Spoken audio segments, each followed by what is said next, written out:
TV phone बंद कीजिए। खाना खाते टाइम तो खास बंद कीजिए। बहुत बड़ा प्रॉब्लम है in all age groups. Plastics का ओवर यूज कर रहे हैं। एनिमल प्रोड्यूस में, वेजिटेबल्स में, सब में micro plastics. 30s is the new 50s। और यही सॉफ्ट ड्रिंक इंटेस्टिनल लाइनिंग को खत्म करता जाता है। इसलिए once a soft drink person always a soft drink person. तो रसोई नहीं, रसायन है। रसोई को रसायन शास्त्र के लेवल का दर्जा दिया हुआ है। जितने भी ऑनलाइन फूड प्लेटफॉर्म्स हैं, they are all product of आलस।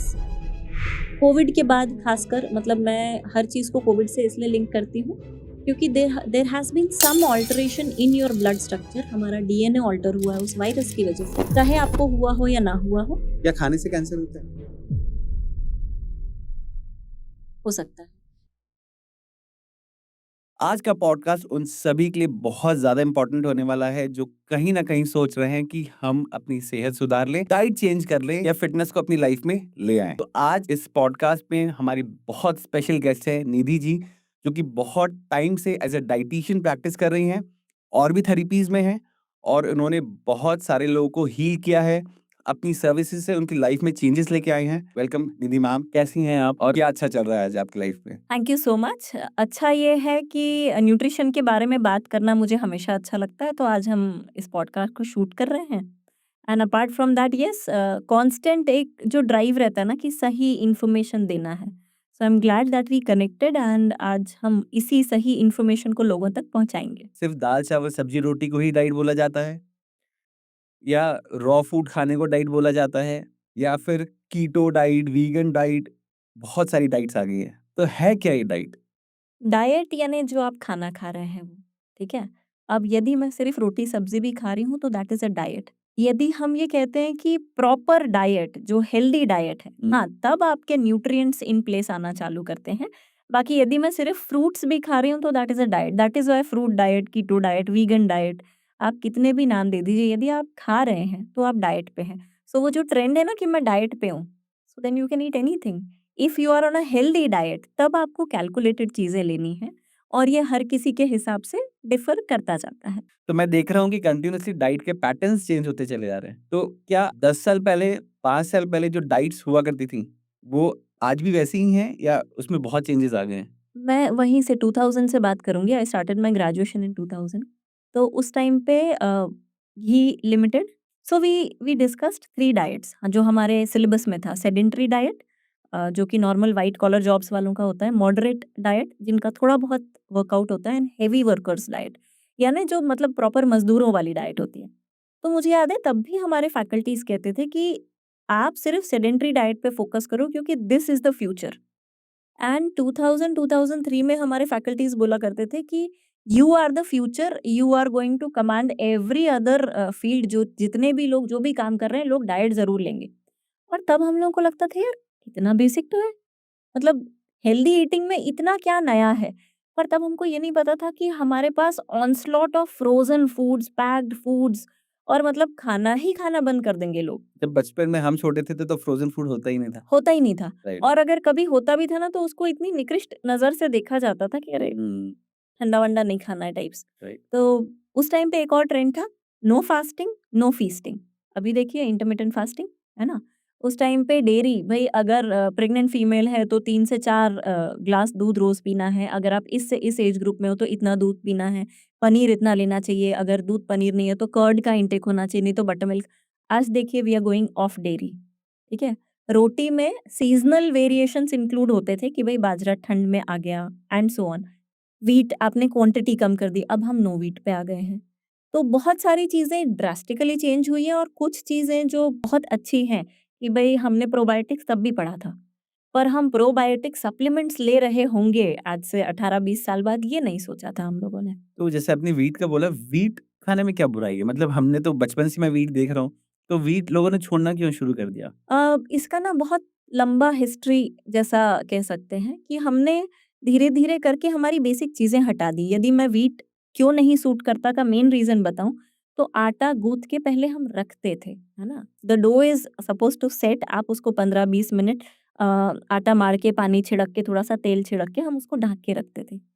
आज की लाइफ़स्टाइल में वो प्रोसेस ही गायब हो गया है। आटा लगाते हैं, रोटी बना लेते हैं। या फिर फ्रिज में रखा रहता है? फ्रिज में रखा रहता है, तो वो जो ग्लूटेन मतलब बेसिकली आटे का जो लोच रहता है ना, जो इलास्टिक स्ट्रैंड्स आते हैं, वो यदि उसमें सही पड़ रहे हैं, तब वो रोटी एक्चुअली कुक्ड है, तब वो ग्लूटेन आपकी बॉडी में अब्ज़ॉर्ब होगा। एक हम वो नहीं करते, दूसरा हम धूप में जा ही नहीं रहे हैं, हुँ, तीसरा हम पसीना बहा ही नहीं रहे हैं। राइट, हम या तो कॉन्स्टिपेटेड होते हैं या हम एसिडिक होते हैं। उसके ऊपर सोने पे सुहागा ये हम सो भी नहीं रहे हैं टाइम पे। एग्ज़ैक्टली। अ, ना खाने हमारे का टाइम है ना सोने किसी का। भी चीज़ का समय नियंत्रित नहीं है। तो ये सारे फैक्टर्स की वजह से हम जो बचपन से खा रहे थे हमको वो भी सूट नहीं कर रहा। और फिर हम बोलते हैं कि अरे यार ये तो कुछ तो दिक्कत है सूट नहीं कर रहा। अरे मेजर दिक्कत आपके रूटीन में उसको सेट कीजिए। ठीक है? So wheat is not that problematic.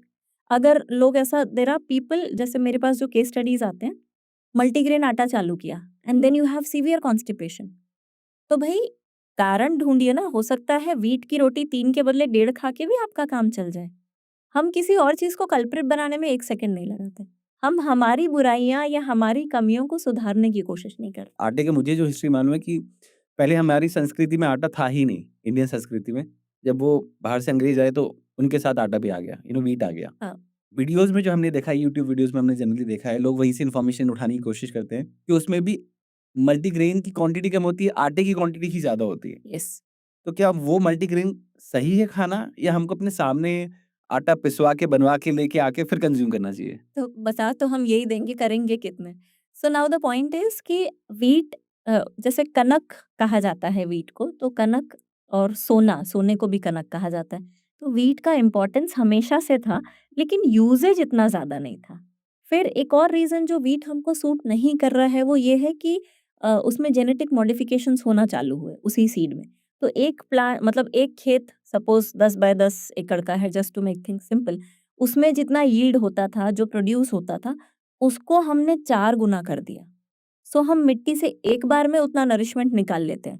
तो कुछ साल तो ये चला, फिर आपकी मिट्टी ही कम नरिश्ड हो गई, फिर हमने उसमें केमिकल्स, पेस्टिसाइड्स डालना चालू किए। राइट। मतलब हमारा जो ग्रोइंग एरिया है से लेके जो सीड हमारे पास आता है, उसमें सब में ढेर सारे केमिकल्स सबने डीएनए ही पूरा चेंज करके रख हमने दिया। पूरा चेंज कर दिया। हम उसको अभी भी गेहूँ के आटे की रोटी बोलते हैं। एग्ज़ैक्टली। और जो मल्टीग्रेन की बात है तो क्योंकि ग्लूटेन में लोच होता है, मैंने कहा ना इलास्टिसिटी किसी और आटे में होती नहीं है, तो इसीलिए उसकी रोटी नरम नहीं बनती।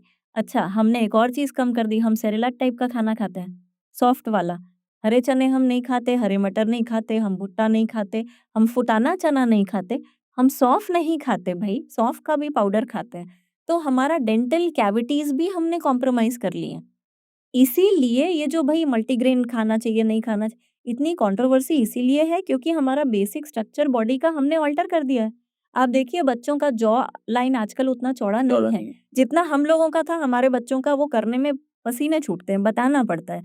इफ वी टेल देम कि गाजर खाओ तो they are like looking at us कि गाजर या गाजर क्यों खाना है? अ, दिवाली के बाद जो पूजा होती थी उसमें गन्ने आते थे, हाँ, राइट? तो हमने अपने बचपन में हमने गन्ने खाए हैं, बट बिल्कुल। आज के बच्चे गन्ने को छीलते कैसे हैं उनको वो भी नहीं आता है। और मुझे याद है कि ऐसा छोट कज़िन्स में हम लोगों में ना कॉम्पिटिशन भी होता था कि गन्ने के टुकड़े काट के रख दिए, अब दाँत से कौन जल्दी छीलता है। तो मुझे मतलब ऐसे सब कॉम्पिटिशन्स में मुझे फर्स्ट आना रहता था। चने कितनी जल्दी छील के आप खाओगे? अभी मेरे बच्चे को वो छिले हुए गन्ने की गडेरी बोलते हैं। हुँ, हुँ। वो दे दो तो वो देखता है। ये खाना तो ख़ैर कैसे है? डाँट-डपट के फिर खाना पड़ता है, क्योंकि भई ऑप्शन नहीं है। और बाकी मम्मियाँ अगर नहीं डाँट-डपट रही हैं, नहीं ये चीज़ खिला रही हैं, तो हम इससे भी कॉम्प्रोमाइज़ कर रहे हैं। तो जो हमारा मेन मिक्सर ग्राइंडर है, मैं इसको तो मिक्सर ग्राइंडर बोलती हूँ, हम उसी को कॉम्प्रोमाइज़ स्टेट में चला रहे हैं। इसकी प्रैक्टिस इसीलिए हमको इतना सोच-विचार करना पड़ रहा है। दांतों से बात है कि आजकल हम लोग खाने को अच्छे से च्यू भी नहीं करते हैं, टाइम ही नहीं देते हैं। मतलब कोशिश करते हैं कि मुँह में डाला और अंदर जाए। हाँ, मुँह में डाला और अंदर जाए और सामने टीवी चालू रहे तो टेस्ट भी पता ना चले। तो ये ये बहुत बड़ा बहुत, प्रॉब्लम है। बहुत बड़ा प्रॉब्लम है इन ऑल एज ग्रुप्स। तो ये मतलब आपके थ्रू मैं अपील करूँ या आप अपील करें, टीवी, फ़ोन बंद कीजिए, ठीक है?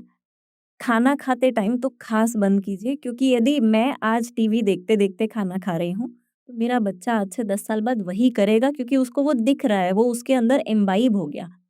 प्लस मैं ये एग्ज़ाम्पल हमेशा देती हूँ, अगर आप अपनी पसंद का खाना खा रहे हैं और आपकी कंट्री मैच में हार रही है, तो उस खाने से आपको कोई नरिशमेंट नहीं मिलेगा, कोई न्यूट्रिशन नहीं मिलेगा। और अगर आप सिंपल खिचड़ी खा रहे हैं, but there is something very interesting going on, तो भी आपका खाना जो है वो आपको उतना ज़्यादा असर नहीं करेगा, आप बोरिंग खाना भी खा लेंगे। हुँ, हम फूड को हमेशा ना फूड एंड मूड, इस पे तो बुक्स हैं, इस पे डिबेट्स हैं। राइट, टीवी सबसे पहले चालू होगा खाना लगते ही। हाँ, और बचपन में मुझे आज भी याद है कि हम लोग पापा हमारे बोलते थे कि नीचे बैठ के खाना है। हाँ, तो पूरा परिवार एक साथ नीचे बैठता था। पहले वो बिछौना बिछते थे, उसके ऊपर बैठते थे और उसके बाद हम लोग खाना कंज़्यूम करते थे। राइट। और टेबल पे बैठना है तो बड़े लोग, जैसे बच्चे तो प्रायः हम लोगों को जैसे दादी के यहाँ गए, नानी के यहाँ गए तो ऐसी पंगत टाइप पंगत सिस्टम में, टाइप लगती थी, क्योंकि राइट। ढेर सारे बच्चे हैं, सबको नीचे बिठा दिया और खा लिया। तो क्योंकि food and mood is related, तो टीवी इसीलिए बंद करना ज़रूरी है कि वो जो चीज़ आपके मूड को इम्पैक्ट कर रही है, वो आपके डाइजेशन को भी इम्पैक्ट करेगा। तो द सेम थिंग, या तो वो डाइजेस्ट ही नहीं होगा, या तो उसी चीज़ से जिससे कभी एसिडिटी नहीं हुई, एसिडिटी भी होगी। एंड मैं ना बहुत ज़्यादा डिनर टेबल डिस्कशंस के भी फ़ेवर में नहीं हूँ। हाँ, आप खाने के बारे में थोड़ी बहुत बात कर लीजिए, लेकिन वो families that discuss over lunch या डिनर वाला जो कॉन्सेप्ट है, खाने खाते टाइम सिर्फ़ खाना खाइए। मन लगा के भई सब्ज़ी अच्छी बनाइए, ना बहुत ज़्यादा तेल, ना कम तेल। खाने की थाली अच्छी दिखनी चाहिए, मुस्कुराते हुए खाना खाइए। तो बातों की एनर्जीज़ क्या खाने में जाती? येस, येस, बिल्कुल। इससे ज़्यादा तो मतलब कोई चीज़ इम्पैक्ट नहीं करती, and you can actually see, यदि आप मतलब उसको फिगर आउट करना चाहते हैं कि आपने पानी यदि वहाँ रखा हुआ है या खाना रखा हुआ है, कोई बहुत अच्छा डिस्कशन हुआ, फिर आप खाना खाएँगे तो अच्छा लगता है। मुझे लगता है कि एनर्जी यदि आपको पुट इन करनी है तो बहुत basic energy, focus on chewing, उसी माइंडफुल ईटिंग के लिए जहाँ इतने डिबेट्स, डिस्कशंस हो रहे हैं, वही माइंडफुल ईटिंग, टीवी बंद करके आपस में सब लोग आराम से थोड़ा बहुत बातचीत करके खाइए, वही खाना बहुत नरिशमेंट देगा। क्या खाने से कैंसर होता है? हो सकता है। When you are not mindful, आप दिमाग लगा के खाना नहीं खा रहे, आप सिर्फ़ खाना खाने के लिए खाना खा रहे हैं। आप प्लास्टिक्स का ओवर यूज़ कर रहे हैं। हालाँकि अभी आप प्लास्टिक्स का यूज़ नहीं भी कर रहे, तो भी माइक्रो प्लास्टिक्स भगवान की दया से हमने इतना पॉल्यूशन मचाया हुआ है कि आपके एनिमल प्रोड्यूस में, वेजिटेबल्स में, सब में माइक्रो प्लास्टिक्स हैं। आप बहुत ज़्यादा रीहीटिंग ऑफ द फूड करते हैं, तो उसमें कैंसर कॉज़िंग एलिमेंट्स बढ़ जाते हैं। धुआँ छोड़ने वाली जो चीज़ें हैं, हम कांस्टेंट तला हुआ इस तरह की चीज़ें खाते हैं, तो एक्रिलामाइड एक सब्सटेंस होता है जो प्रोड्यूस होता है। This can benefit cancer cells, जो सेल्स कैंसर प्रोड्यूस करते हैं उसको बेनिफिट करेगा। कैंसर वॉरियर सेल्स को नहीं करेगा। हम कच्चा खाना नहीं खाते, हम टाइम पे नहीं उठते, हम टाइम पे नहीं सोते। तो जो खाना हमको 6 बजे अमृत का काम कर रहा है, वही खाना रात को 11 बजे ज़हर का काम कर रहा है। पर हम उस टाइम के खाने को खुशी-खुशी खाते हैं। बट आज की जो जनरेशन है, उनको खाना रात को 10 बजे, 11 बजे, 12 बजे, 1 बजे ही खाना पसंद है। या फिर ऐसा भी होता है कि रात को हम उठे और उठ के भूख लगी, तो हमने मैगी बना के खा ली। क्या ये सही है? अ, देखिए, अगर आपका रूटीन ऐसा है कि आपके पास समय नहीं है, तो मैं फिर भी इस लॉजिक को बाय करती हूँ। लेकिन तब भी इंस्टेंट नूडल्स के अलावा आपके पास बहुत ऑप्शंस हैं। पर ना हमने इन सब चीज़ों को ग्लैमराइज़ कर दिया है। मेरे ख़्याल से पिछले 1 दशक में जो चीज़ें नुकसान वाली थी ना, उसकी आप एडवर्टाइज़िंग पे ध्यान दीजिए। उसकी एडवर्टाइज़िंग में जो कलर्स यूज़ होते हैं ना, वो इतने अच्छे रहते हैं कि जो नहीं भी खाते ना, उनको लगता है यार एक बार ट्राई करना चाहिए। So it is all advertising game. आजकल जो आधी रात में भूख लगी और उठ के कुछ बनाना है, अब तो बनाना भी नहीं है। अब तो बढ़िया आपने टैप किया, ऑर्डर किया, घर आ गया। तो बेटाइम खाने का जो नुकसान है, उसको हमको बढ़-चढ़ के बताने की ज़रूरत है। चाहे कोई सुने या ना सुने। तो जब आप रॉन्ग टाइम्स पे खाएँगे, आपकी डाइजेस्टिव फायर नहीं है, ठीक है? मेरा डाइजेस्टिव जूस सिक्रीशन सुबह से शाम तक ही होगा। अब मैं अगर मतलब कुछ हाई डोज़ सप्लीमेंट्स लेके उसको ठीक भी कर लूँ, तो भी उसका एक पर्याप्त समय निश्चित है कि इतने टाइम तक वो मुझे सपोर्ट करेगा, फिर नहीं करेगा। सो बेटाइम खाना जो है, इसका जो नुकसान है, और आजकल जल्दी दिख रहा है ना, 30s is the new 50s, exact. आपको सारी चीज़ें रात दिख को अगर रही मैं हैं। 10 बजे खाना खाता हूँ, तो वो क्या मेरे पेट में ही रखा रहता है? या बहुत स्लोली डाइजेस्ट होता है? स्लोली डाइजेस्ट होता है, नरिशमेंट कम मिलता है। यदि आपने प्रॉपर सैलेड्स या इस तरह की चीज़ें ली, आई वुड ऑलवेज़ से घर का बना हुआ खाना है तो फिर भी पचा लेंगे। पर यदि बाहर का खाना खाते हैं तो ये सारे मेरे ही क्लाइंट्स बनने वाले हैं बहुत जल्दी। मैंने एक आपका वीडियो देखा था, तो उसमें आपने बोला था कि हमको सिर्फ़ 80% ही फूड खाना चाहिए, 20% को खाली रखना चाहिए। ये 80% वाला क्या कांसेप्ट है? इसका एक बहुत अच्छा श्लोक या मतलब 2 लाइन्स हैं जो हमेशा बचपन में हम लोगों को दादी-नानी से सुनने मिलती थी, आज भी रिलेवेंट है। काक चेष्टा बको ध्यानम, श्वान निद्रा तथैव च, अल्पाहारी विषय त्यागी विद्यार्थी पंच लक्षणम। तो ये सिर्फ विद्यार्थी का मतलब काक चेष्टा कौवे की जो फोकस रहता है कि वो अपना शिकार ढूंढ लेता है, बको ध्यानम। बगुला जब पानी में रहता है तो वो एकदम फोकस लगा के मछली एक शॉट में पकड़ता है। अल्पाहारी विषय त्यागी जितनी भी चीजें हैं ये विद्यार्थी के लिए कि 5 घंटे सोना है, कम खाना खाना है। ज्यादा खाना खाने से दिमाग चलेगा, दिस इज रॉन्ग। आप जितना कम खाना खाएंगे बॉडी उसको अच्छे से डाइजेस्ट कर लेगा, फोकस करेगा ग्रोथ एंड डेवलपमेंट पे। तो यदि आप कम खाना खाएंगे, कम खाना खाने से कोई मरता नहीं है, ठीक है? कोई प्रॉब्लम नहीं है, ज्यादा खाना खाने से ही प्रॉब्लम्स है। तो जब आपको लगता है कि हाँ अब शायद मेरी भूख कम कम हो हो जाएगी, हाँ, वहां पे आप बंद कर दीजिए। क्योंकि आप जब खाना शुरू करते हैं तब से 20 मिनट्स लगते हैं आपके ब्रेन को सिग्नल पहुंचने में कि पेट भर गया। ओके। पर प्रायः हम उसके पहले खाना खा के उठ चुके रहते हैं। तो अल्पाहार मतलब ये पहले से था, ये हमेशा से। 80% रूल आज का नहीं है ये। यस, आज का नहीं है। एंड इनफैक्ट कई लोग तो ऐसे भी जो इंटरमिटेंट फास्टिंग को आजकल बहुत ज़्यादा हम बढ़ावा दे रहे हैं। तो नॉर्मली एक दिन मतलब दिन में एक बार आपने खाना खाया, उसी को एक नॉर्म मान के बहुत लोग जीते थे। तो इंटरमिटेंट फास्टिंग को क्या मैं जो हम व्रत रखते हैं, क्या मैं उसको उससे कनेक्ट कर सकता हूँ? बिल्कुल कर सकते हैं। और व्रत रखने के ना बहुत स्पेसिफिक नियम थे। कि भई जो हम दाल, चावल, रोटी, सब्ज़ी नॉर्मली खा रहे हैं, खिचड़ी खा रहे हैं, कचौड़ी खा रहे हैं, व्रत में हम नमक ही दूसरा यूज़ करेंगे, व्रत के आटे भी दूसरे यूज़ करेंगे, मखाना यूज़ करेंगे, कुट्टू यूज़ करेंगे। तो हमने पूरा नरिशमेंट प्रोफ़ाइल चेंज कर दिया और फिर उसमें दिन भर खाते भी नहीं हैं, जैसे आजकल लोग व्रत में 3 बार आजकल खाते तो हैं। तो आजकल व्रत इज़ लाइक सेलिब्रेशन कि यार आज व्रत है हमारा, तो आज हम इतनी सारी चीज़ें बनेंगी, इतना फ्राइड फूड होगा घर पे कि 3 टाइम बनेगा और जो सुबह खा लिया वो शाम को नहीं खाएँगे, ये भी कंसेप्ट बिल्कुल। होता है। लेकिन एक्चुअली सिर्फ़ एक बार खाना जिससे आप अपने पेट को थोड़ा-सा विराम दे दीजिए, वो भी थक जाता है काम करके। जैसे हार्ट को तो हम पॉज़ नहीं दे सकते, पेट को दे सकते हैं। So intermittent fasting is nothing but eating less food जिससे आपका मेटाबॉलिज़्म बूस्ट करे। और एक बहुत इम्पोर्टेंट चीज़ जो मतलब इंटरमिटेंट फास्टिंग और ये जो एंशिएंट उससे है, आप जितनी बार खाना खाएँगे उतनी बार आपको वॉशरूम जाके अपना पेट खाली करना है टेक्निकली। 2 बार खाना खाया आपको मोशंस 2 बार होने चाहिए, 3 बार खाना खाया आपको मोशंस 3 बार होने चाहिए। अगर इस पैटर्न पे आप हैं, तो ही आप सही चल रहे हैं।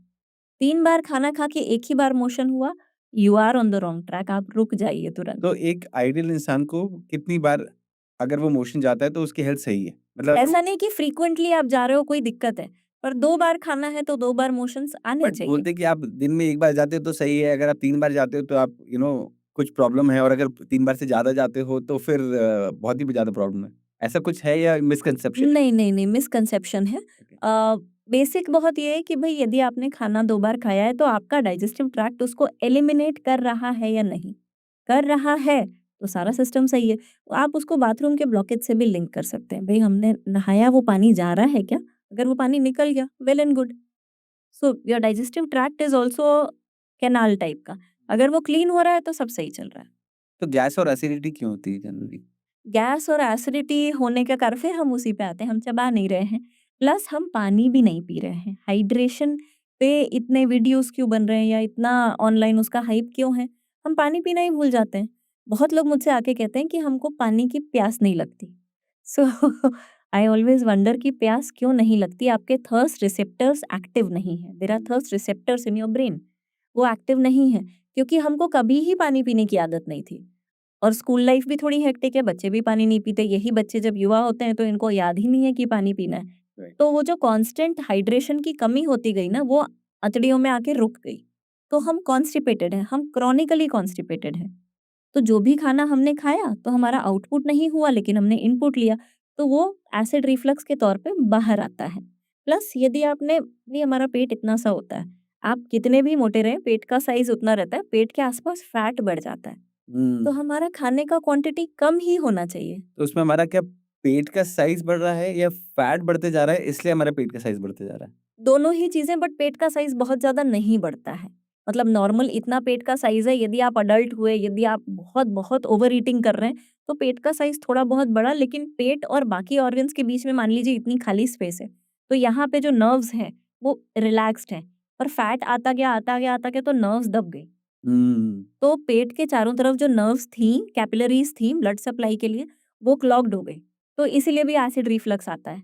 Okay, and we have 3 trillion cells in our body. Okay.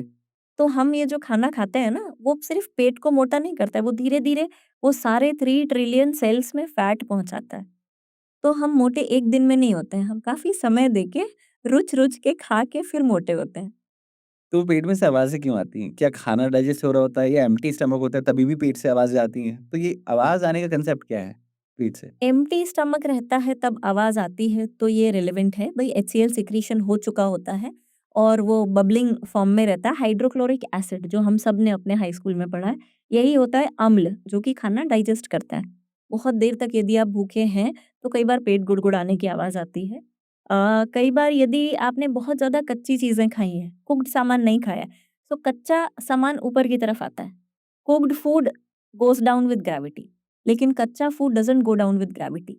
इसीलिए सलाद और पका हुआ खाना दोनों खाने से एक लिमिटेड समय में वो आपके पेट से निकल जाता है, टिका नहीं रहता ज़्यादा देर। बहुत कच्चा खाना भी जो लोग खाते हैं उनको भी पेट गुड़गुड़ाने की आवाज़ आती है। तो what is better cooked food और रॉ फूड? क्योंकि एक रॉ फूड का भी आजकल एक स्टार्ट हो गया है कि आपको रॉ फूड ज़्यादा खाना चाहिए। अगर आप रॉ फूड ज़्यादा खाओगे तो आपको ज़्यादा नरिशमेंट मिलेगा और आप फैट लॉस भी बहुत ज़्यादा करोगे। क्या है बेटर? पका हुआ खाना या कच्चा खाना? ये ना हर किसी के साथ बदलेगा, ओके, ठीक है? जैसे जो नॉर्मल अ, मैं क्योंकि प्रैक्टिस कर रही हूँ इतने साल से तो केस स्टडीज़ में समझ में आता है वात, पित्त और कफ डोमिनेंस जो रहता है, सो आप आयुर्वेदा को नेगेट नहीं कर सकते। चाहे आप किसी भी फील्ड से हो, आप आयुर्वेद में नहीं भी मानते, तो भी आयुर्वेद अपना काम कर रहा है। तो अगर आप वात डोमिनेंस वाले हो और आप बहुत ज़्यादा कच्ची चीज़ें खाओगे, तो वो आपको बैकफ़ायर करेगा। पित्त वालों में आप जितना कच्चा खाना खाओगे उतना फ़ायदा करेगा। कफ वालों में there has to be a combination. पर इन जनरल यदि हम एक न्यूट्रिशन की गाइडलाइंस के तौर पे जानें, तो खाने में कच्चा फूड होना चाहिए। कितना प्रतिशत? 1/3 ओके। मतलब भई और बहुत सिंपल है अगर ऐसा लगता है ना कि बहुत ज़्यादा अच्छा सैलेड में मुझे बनाना नहीं आता, आप सिर्फ़ एक गाजर खा लो, बट रोज़। बोलते हैं कि सबसे पहले 2 थाली हमारे पास होना चाहिए। एक थाली जो है सैलेड से भरी होनी चाहिए, फिर एक थाली आपका खाने से होना चाहिए। तो पहले आप सैलेड वाली थाली खाओ पूरी हाँ, और उसके बाद फिर पेट में जो जगह बचे, तो आप खाना खाओ अपना। तो ये क्या है कांसेप्ट और ऐसा करना चाहिए? बिल्कुल करना चाहिए, हमेशा सैलेड्स फर्स्ट। ओके, आपको एसिडिटी नहीं होगी, ब्लोटिंग नहीं होगी, इंडाइजेशन नहीं होगा, कॉन्स्टिपेशन नहीं होगा क्योंकि कच्चा खाना जो है वो ऊपर आने की कोशिश करता है और कच्चा खाना आपके पेट में जो है मूव भी जल्दी करता है because it has high fibre और जितना भी टॉक्सिन्स रहता है ना उसको अपने साथ बाँध के आगे ले जाता है। राइट, कुक्ड फूड में कैलोरीज़ ज़्यादा रहती हैं। कुक्ड फूड डाइजेस्टिव एंजाइम्स के साथ मिक्स होके नरिशमेंट प्रोवाइड करता है। विटामिन्स, मिनरल्स कच्चे में से भी मिलते हैं। पर जब ये कॉम्बिनेशन रहता है तो जितनी देर उसको आपके पेट में टिका रहना है, उतनी ही देर टिका रहेगा।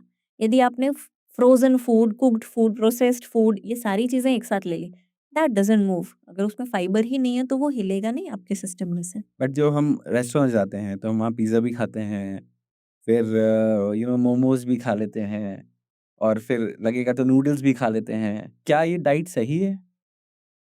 और अगर इस तरह का डाइट हम कंज़्यूम कर रहे हैं तो इसको डाइजेस्ट होने में कितना टाइम लगता है और स्पेशली एट नाइट आवर्स क्योंकि जनरली पार्टीज या फंक्शंस नाइट में ही होते हैं। देखिए, एक ना बहुत इंटरेस्टिंग ऑब्जर्वेशन बताती हूँ। अब आपको भी एकदम से क्लिक करेगा। ये जितने भी फूड आइटम्स के नाम आपने लिए ना, ये सारी ही चीज़ें सॉफ्ट ड्रिंक्स के साथ खाई जाती हैं। राइट। हमेशा खाई जाती हैं। जी। व्हाई? बिकॉज़ एरेटेड ड्रिंक्स आपके फूड को जल्दी इंटेस्टिनल एरिया में पहुँचा देते पहुँचाते हैं, मूव करते हैं, पेरिस्टाल्टिक मूवमेंट को फ़ास्ट कर देते हैं। इसीलिए लोगों को पता ही नहीं चलता कि हमको दिक्कत हुई। नहीं, नहीं हमको कोई दिक्कत नहीं, हमको बस एक सॉफ्ट ड्रिंक दे दो। वो सॉफ्ट ड्रिंक चाहिए ही इसीलिए क्योंकि डाइजेशन आपका सही नहीं है। अगर इनको मैंने सॉफ्ट ड्रिंक नहीं दिया ना तो अगले दिन रोएँगे ये लोग।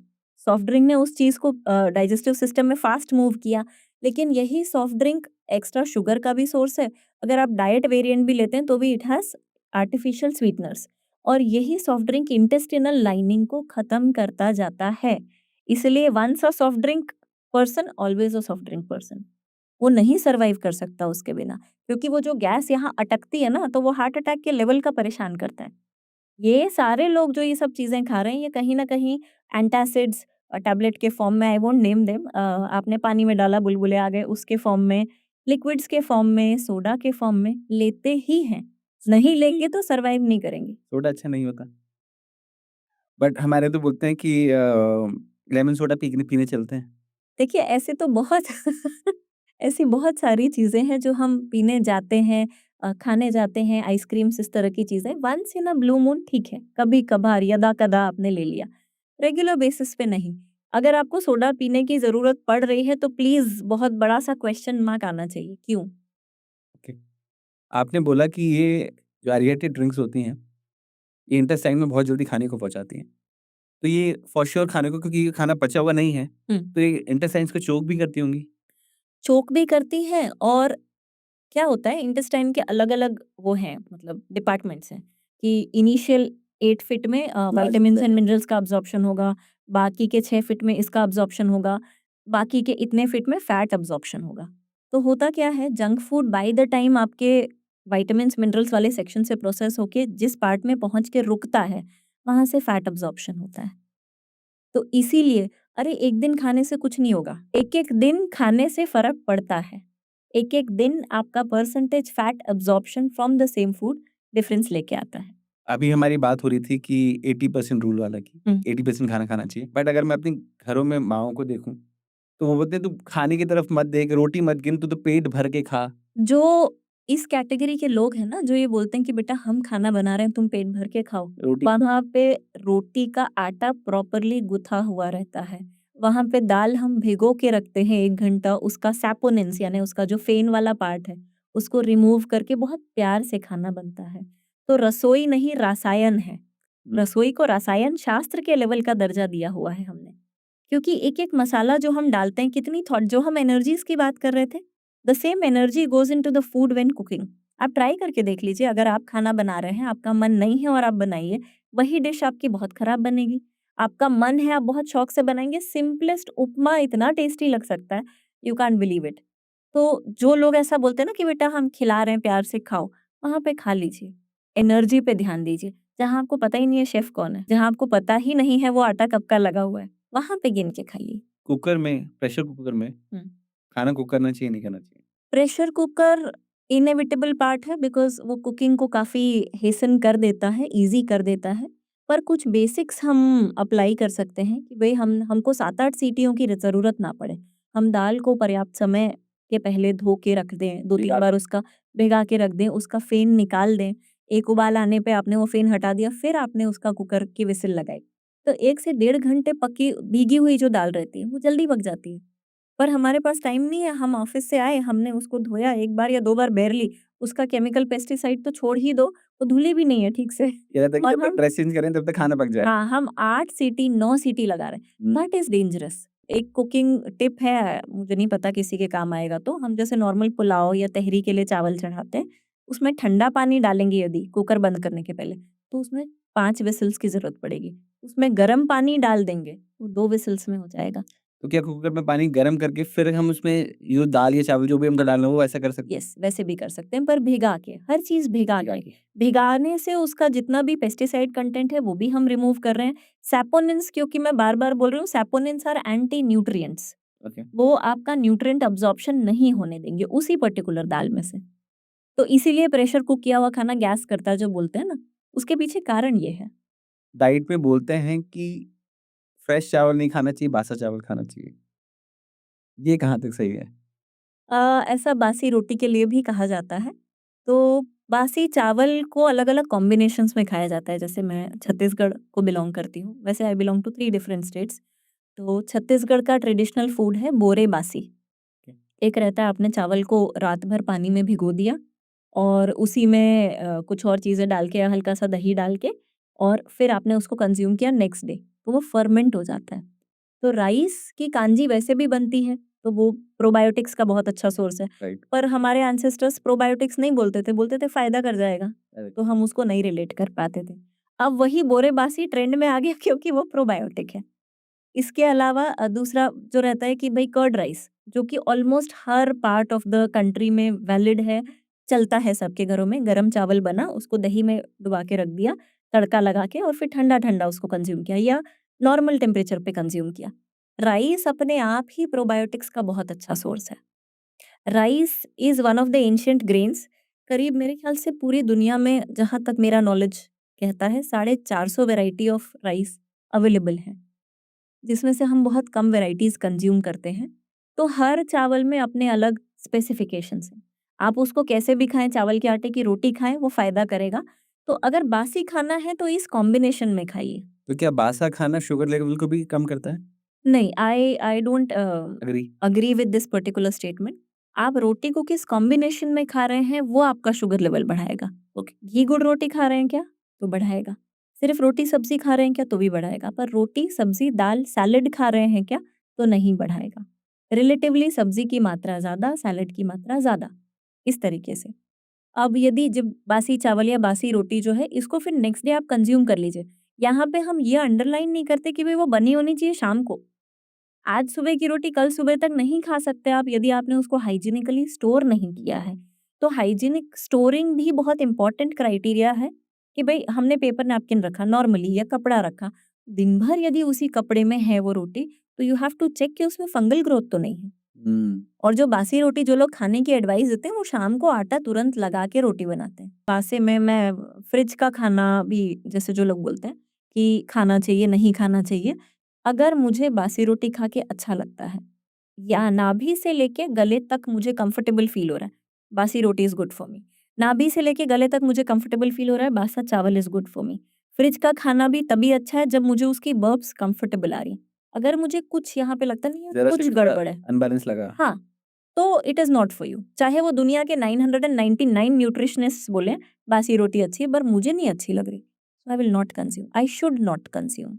मेरे फ्रेंड्स जो हैं कुछ यूएस में हैं और यूएस में क्योंकि सब काम खुद ही करना पड़ता है, वहाँ कुछ मेड्स वगैरह भी नहीं रहती और काम का प्रेशर भी बहुत ज़्यादा रहता है। तो वो लोग क्या करते हैं कि सैटरडे संडे को पूरे हफ्ते भर का खाना बनाते हैं, सारी सब्जियाँ बनाते हैं और करीज़ जितनी भी वो बनाते हैं, उसको फिर निकाल के गरम कर के खाते रहते हैं, बाकी पूरे हफ्ते। क्या ये सही है? ये उन लोगों से पूछना चाहिए जिनको क्या acidity, gastric issues, constipation, vitamin, mineral deficiencies हो रही हैं क्या? अगर हो रहे हैं तो the answer is no, it is not good for you. और ना पता नहीं, मतलब बहुत अजीब-अजीब चीज़ों के ट्रेंड होते हैं। आप जैसे हम भी पॉडकास्ट कर रहे हैं, पता नहीं क्या चीज़ ट्रेंड हो जाए इसमें से, पर जो भी आलस वाली चीज़ रहती है ना, वो हमेशा ट्रेंड करती है। बना के रख दो, फिर उसको कंज़्यूम करो। रोटियाँ, पराठे, करीज़, सब्जियाँ, हाँ। ये सब बना-बनाया पैक्ड फूड आ रहा है। पैक्ड फूड आ रहा है और घर पे खाना बनाने को हम थोड़ा-सा ना निकृष्ट दृष्टि से देखते हैं आज क्यों? भी। बिकॉज़ हमने हाउसवाइफ्स को उतनी वैल्यू नहीं दी तब जब देनी चाहिए थी। जब वो पसीने में, गर्मी में, ठंड में, ठंडे पानी में हाथ धो के हमारे लिए खाना बना रही थी। Our mothers, your mother, our grandmothers. हमने उनको बोला अच्छा दे आर ओनली होममेकर्स, है ना? तो इसीलिए हम उस चीज़ की वैल्यू नहीं कर पाए, पर आज भी गरम रोटी is much more nutritious because you are able to chew it well, वो सलाइवा में मिक्सिंग अच्छे से होगी। आप किसी भी कोल्ड सीरियल कंज्यूमर को देख लीजिए, जो कोल्ड फूड कंज्यूम करता है first thing in the morning, they have some और द अदर हेल्थ इश्यू। जब तक आपको वो हेल्थ इश्यू ट्रिगर नहीं कर रहा, तब तक everything is okay. Suddenly there are a plethora of issues that arise, तब हम कुछ नहीं कर सकते। थोड़ा-थोड़ा, मतलब मैं तो कहती हूँ सूप के फॉर्म में ले लो, हुँ, पर जो आप बोल रहे हैं ना, लोग सूप भी 3 दिन का बना के रख लेते हैं। राइट। तो कोशिश कीजिए फ्रेश बनाइए, थोड़ा बनाइए, वन पॉट मील्स बना लीजिए। आपने कुकर में ही आपने सोक्ड इंग्रीडिएंट्स डाले, उसी में सोया की वड़ी डाल दी, घर की बनी हुई दाल वड़ी डाल दी आपने, उसी में मटर, गाजर, लौकी, टमाटर सब डाल दिया, सीरियल्स कम, दाल ज़्यादा, हुँ, आपका फूड रेडी हो गया। नहीं, हमको टेस्टी खाना खाना है, हम हेल्थ पे कॉम्प्रोमाइज़ कर लेंगे। So this is equivalent to that. But जैसे अभी आपने बोला कि हमने पहले लोगों को वैल्यू नहीं दी, मदर्स को वैल्यू नहीं दी। राइट। बट जो ट्रेंड्स मैं देखता हूँ, correct me if I am wrong, कि आज की जो मदर्स हैं या जो इससे पहले वाली जनरेशन की जो मदर्स थीं, वो बोलती थी अपनी घर की लड़कियों को भी बोलती थी कि तुम पढ़ाई करो, तुमको जो होगा हम यहाँ पे लाके दे देंगे, तुमको यहाँ किचन में आने की ज़रूरत नहीं है। और इस कारण से उन्होंने कुकिंग सीखी ही नहीं और कुछ तो ऐसे हैं कि शादी होने के बाद दे स्टार्ट लर्निंग कुकिंग कि कुकिंग कैसे करते हैं। ये ना, ये बहुत डिबेटेबल आंसर हो जाएगा अगर मैं दूँगी तो। पर मेरे हिसाब से जैसे आपको ब्रश करना आना चाहिए, अपने दाँतों में नहाना आना चाहिए, अपने कपड़े बेसिक वॉशिंग आनी चाहिए। फोर्थ इज़ कुकिंग आनी चाहिए and it is irrespective of the gender. If any mother who is viewing this podcast, और अगर आपको लगता है जो आपने कहा ना कि तुम वहाँ बैठो हम लाके दे देंगे, I am sorry, cut it out right away. They need to move. मतलब हालाँकि मुझे बचपन में बड़ा दुःख होता था, इधर आओ खाना खाने टाइम पे और जाओ थोड़ी देर खेल के आओ, एग्ज़ाम में तो क्या हुआ खेल के आओ। मुझे लगता था क्या ही है, इनको समझ में ही नहीं आता। हमको हमारे पेरेंट्स की वैल्यू पेरेंट्स होने पे समझ में आती है। Exactly. So I have been a gold medalist but I have never got that liberty कि तुम बैठो हम तुमको खाना ला के देंगे, नहीं, कभी भी नहीं थी वो लिबर्टी। और ये खाना बना है, ये तो खाना ही है। वो ऑप्शन भी नहीं था कि इसको हटा दें। तो क्या इसी चीज़ के कारण आज की तारीख में जितने भी ऑनलाइन फूड प्लेटफ़ॉर्म्स हैं, वो फ्लरिश हो रहे हैं? येस, जितने भी ऑनलाइन फूड प्लेटफ़ॉर्म्स हैं, they are all product of आलस। हमको सोचने में ही आलस आता है कि हमको रोटी-सब्ज़ी बनानी है। ये easiest junk food is paratha, easiest junk food अगर आपको जंक फूड खाना है, जिसमें थोड़ा-सा तेल, मसाला, पराठा। हम तो रोटी ही नहीं बना रहे, हम पराठा कहाँ से बनाएँगे?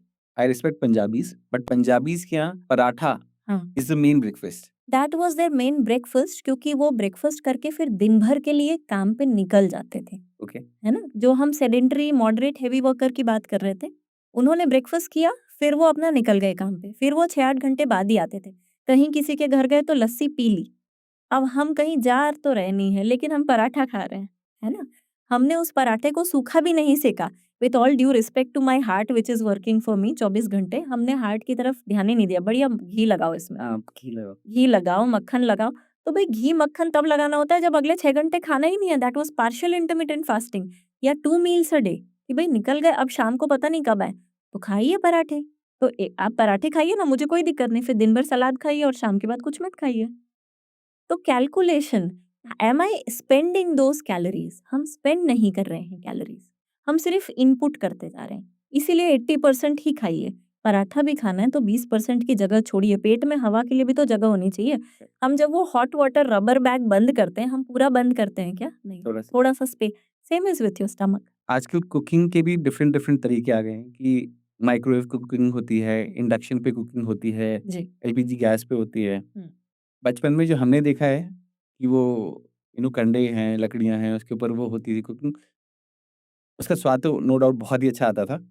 बट उसके आफ्टर इफेक्ट्स भी थे कि ठीक है, लंग डिसीज़ेज़ होती थी फीमेल्स को, क्योंकि वो पूरे टाइम इन्हेल करती रहती थी राइट। स्मोक।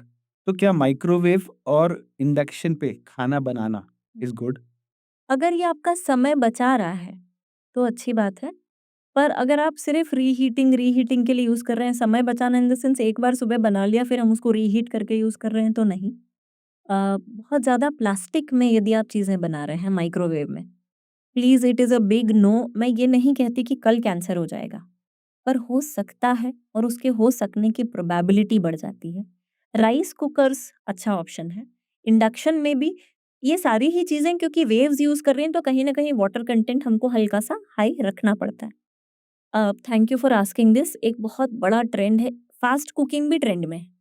जो लोग कुकिंग कर रहे हैं उनको समय लगा के नहीं करना है, हमको काम खत्म करना है बस। काम खत्म कर। तो हम पॉलीथीन में आलू भर के, पानी भर के, पॉलीथीन बंद करके माइक्रोवेव में उसको बॉयल करते हैं। My goodness that is a disaster. इससे अच्छा तो आलू ही खाना बंद कर दीजिए। मतलब आप उसको माइक्रोवेव कुक कर रहे हैं, आप उसको प्लास्टिक में कुक कर रहे हैं, आप लो ग्रेड प्लास्टिक में कुक कर रहे हैं। How dangerous can you be when cooking food for your family जिसको आप स्वयं खाएँगे राइट। और आपके बच्चे खाएँगे। So any plastic that is used in microwave is a big no. तो पहले तो अपने बर्तन बदलिए, फिर उसके बाद माइक्रोवेव कुकिंग पे बात करिए। ये बेसिक है। क्या आप मानती हैं कि फैट लॉस प्रॉब्लम आज की तारीख में सबसे बड़ा प्रॉब्लम है लोगों के लिए? येस। क्यों? क्योंकि अगेन 3 ट्रिलियन सेल्स हैं। हम जब देखिए फैट लॉस क्यों करना है? क्योंकि अरे यार! इतना सा डार्क चॉकलेट खा लेते हैं, मन हो रहा है। अच्छा तुम क्या खा रहे हो? इसमें से एक और खा लेते हैं। दिन भर तो हम खा ही रहे हैं अपने टाइम पे, फिर हमको मन होता है, तो हम मन भरने के लिए जहाँ-जहाँ खा रहे हैं, हम एक्चुअली कॉर्टिसोल को सैटिस्फाई कर रहे हैं। हमारी बॉडी में फ्लोटिंग इंसुलिन जो है वो ज़्यादा है या हम जो खाना खा रहे हैं इंसुलिन उसको बाइंड नहीं कर पा रहा है, तो इंसुलिन रेजिस्टेंस है, उस वजह से हम खा रहे हैं। हम वर्कआउट तो कर ही नहीं रहे हैं। तो ये सारी चीज़ें कहाँ जाके डिपॉज़िट होंगी? बॉडी में ही ना। तो एक-एक सेल हमारा एक-एक सेल ना थोड़ा-सा खुरदुरा-सा होता है, जैसे जूट की बोरी का रेशा। पर हम ना उसको एकदम बढ़िया जेली में कन्वर्ट करते जाते हैं और over a period of time हम मोटे होते हैं। तो मोटे हम 2 साल में नहीं होते हैं, हम अच्छा 4-5 साल की मेहनत से मोटे होते हैं, पर हम वो मेहनत पे ध्यान नहीं देते कि अरे तैयार होके अब यहाँ जा रहे हैं खाना खाने, फिर मोटे हो गए, वहाँ जा रहे हैं खाना खाने, फिर मोटे हो गए। We never calculate that. लेकिन हमने 1 हफ्ता 12,000 स्टेप्स चला, उसको हम बराबर कैलकुलेट करेंगे। तो तो हमारा मैथ्स गड़बड़ है, इसीलिए fat loss is a problem. मैंने देखा कि गाँव में वो वर्कआउट भी कर रहे हैं, मतलब खेतों में भी जाके काम कर रहे हैं और सिंपल दाल, रोटी, सब्जी खा रहे हैं। उसके बाद भी अच्छे खासे मोटे होके रखे हुए हैं। ओके, यहाँ पे the food quantity is a concern, okay, क्योंकि वहाँ पे उन लोग फूड क्वांटिटी पे फोकस नहीं करते। राइट। भूख लग रही है, कस के खा रहे हैं। 15-15, 20-20 रोटियाँ तो खा जाते हैं। Yes, yes. तो नहीं, पर उनका वर्कआउट फिर भी उतना नहीं, जितना होना होना चाहिए। चाहिए। मैंने कहा ना, जितना आप खा रहे हैं एक बेसिक कैलकुलेशन, मैं ये नहीं कहती एक-एक बिस्किट, एक-एक रोटी नाप के खाओ, ऐसा मत करो। पर फिर भी एक रफ एस्टिमेट तो रखो कि मैं दिन में कितना खा रहा हूँ और मैक्सिमम मुझे कितनी कैलोरीज़ बर्न करनी चाहिए पर डे, मैक्सिमम कैपेसिटी पे, उसकी आधी कर लीजिए पर डे। तो हमारे सेल्स में वो चिकनाहट नहीं आएगी। सो ये जो गाँव की बात कर रहे हैं आप, यहाँ पे सैलेड कंज़म्पशन ओवरऑल कम है। राइट। सब्ज़ी है ही नहीं पहले, इन अ वे। हाँ, उनको लगता है बस प्याज खा लो, हाँ, क्योंकि पहले उनका सब्ज़ी का कंज़म्पशन ज़्यादा था ना। आप यदि गाँव की थाली की बात करें, या मैं तो मतलब हम लोग तो प्रॉपर शहर में दादी-नानी रहते थे, काँसे की थाली में खाते थे, दाल, चावल बराबर पोर्शन में, उसके अलावा सलाद, हरी मिर्च, थोड़ा-सा प्याज, गाजर, ऐसा कुछ तो भी, सब्ज़ी ढेर सारी अलग एक कटोरी में। पर अब क्या हो गया, अब थाली में हमने रोटियाँ बढ़ा दी हैं, आज दाल खाने का मन नहीं है, मठा दे दो, सब्ज़ी। तो हमने प्रोटीन पे कॉम्प्रोमाइज़ कर लिया, सिर्फ़ रोटी, रोटी, रोटी। यहाँ पे प्रॉब्लम आ गई। तो फैट लॉस करने से पहले क्या ब्लड टेस्ट कराना ज़रूरी है? यस, अपने हर बर्थडे पे ब्लड टेस्ट कराइए। Okay. That is a gift from yourself to yourself. नहीं, तो एक तो होता है कि हम ईयरली फुल बॉडी चेकअप कराते हैं हाँ। और एक होता है कि हम डाइट प्लान स्टार्ट करने से पहले हुँ। ब्लड टेस्ट कराते हैं। तो आपको क्या तो हमको पता है, कराना चाहिए? 2009 में मैं भोपाल शिफ्ट हुई थी। 2009-10 में फ़ोन पे, क्योंकि I had shifted from another city, तब मैं फ़ोन पे काउंसलिंग करती थी। 2011 में जब भी कोई मुझे कहता था ना डाइट चाहिए, तो मैं बोलती थी ब्लड टेस्ट कराओ। तो वो मेरी शक्ल देखते थे कि क्यों कराना है?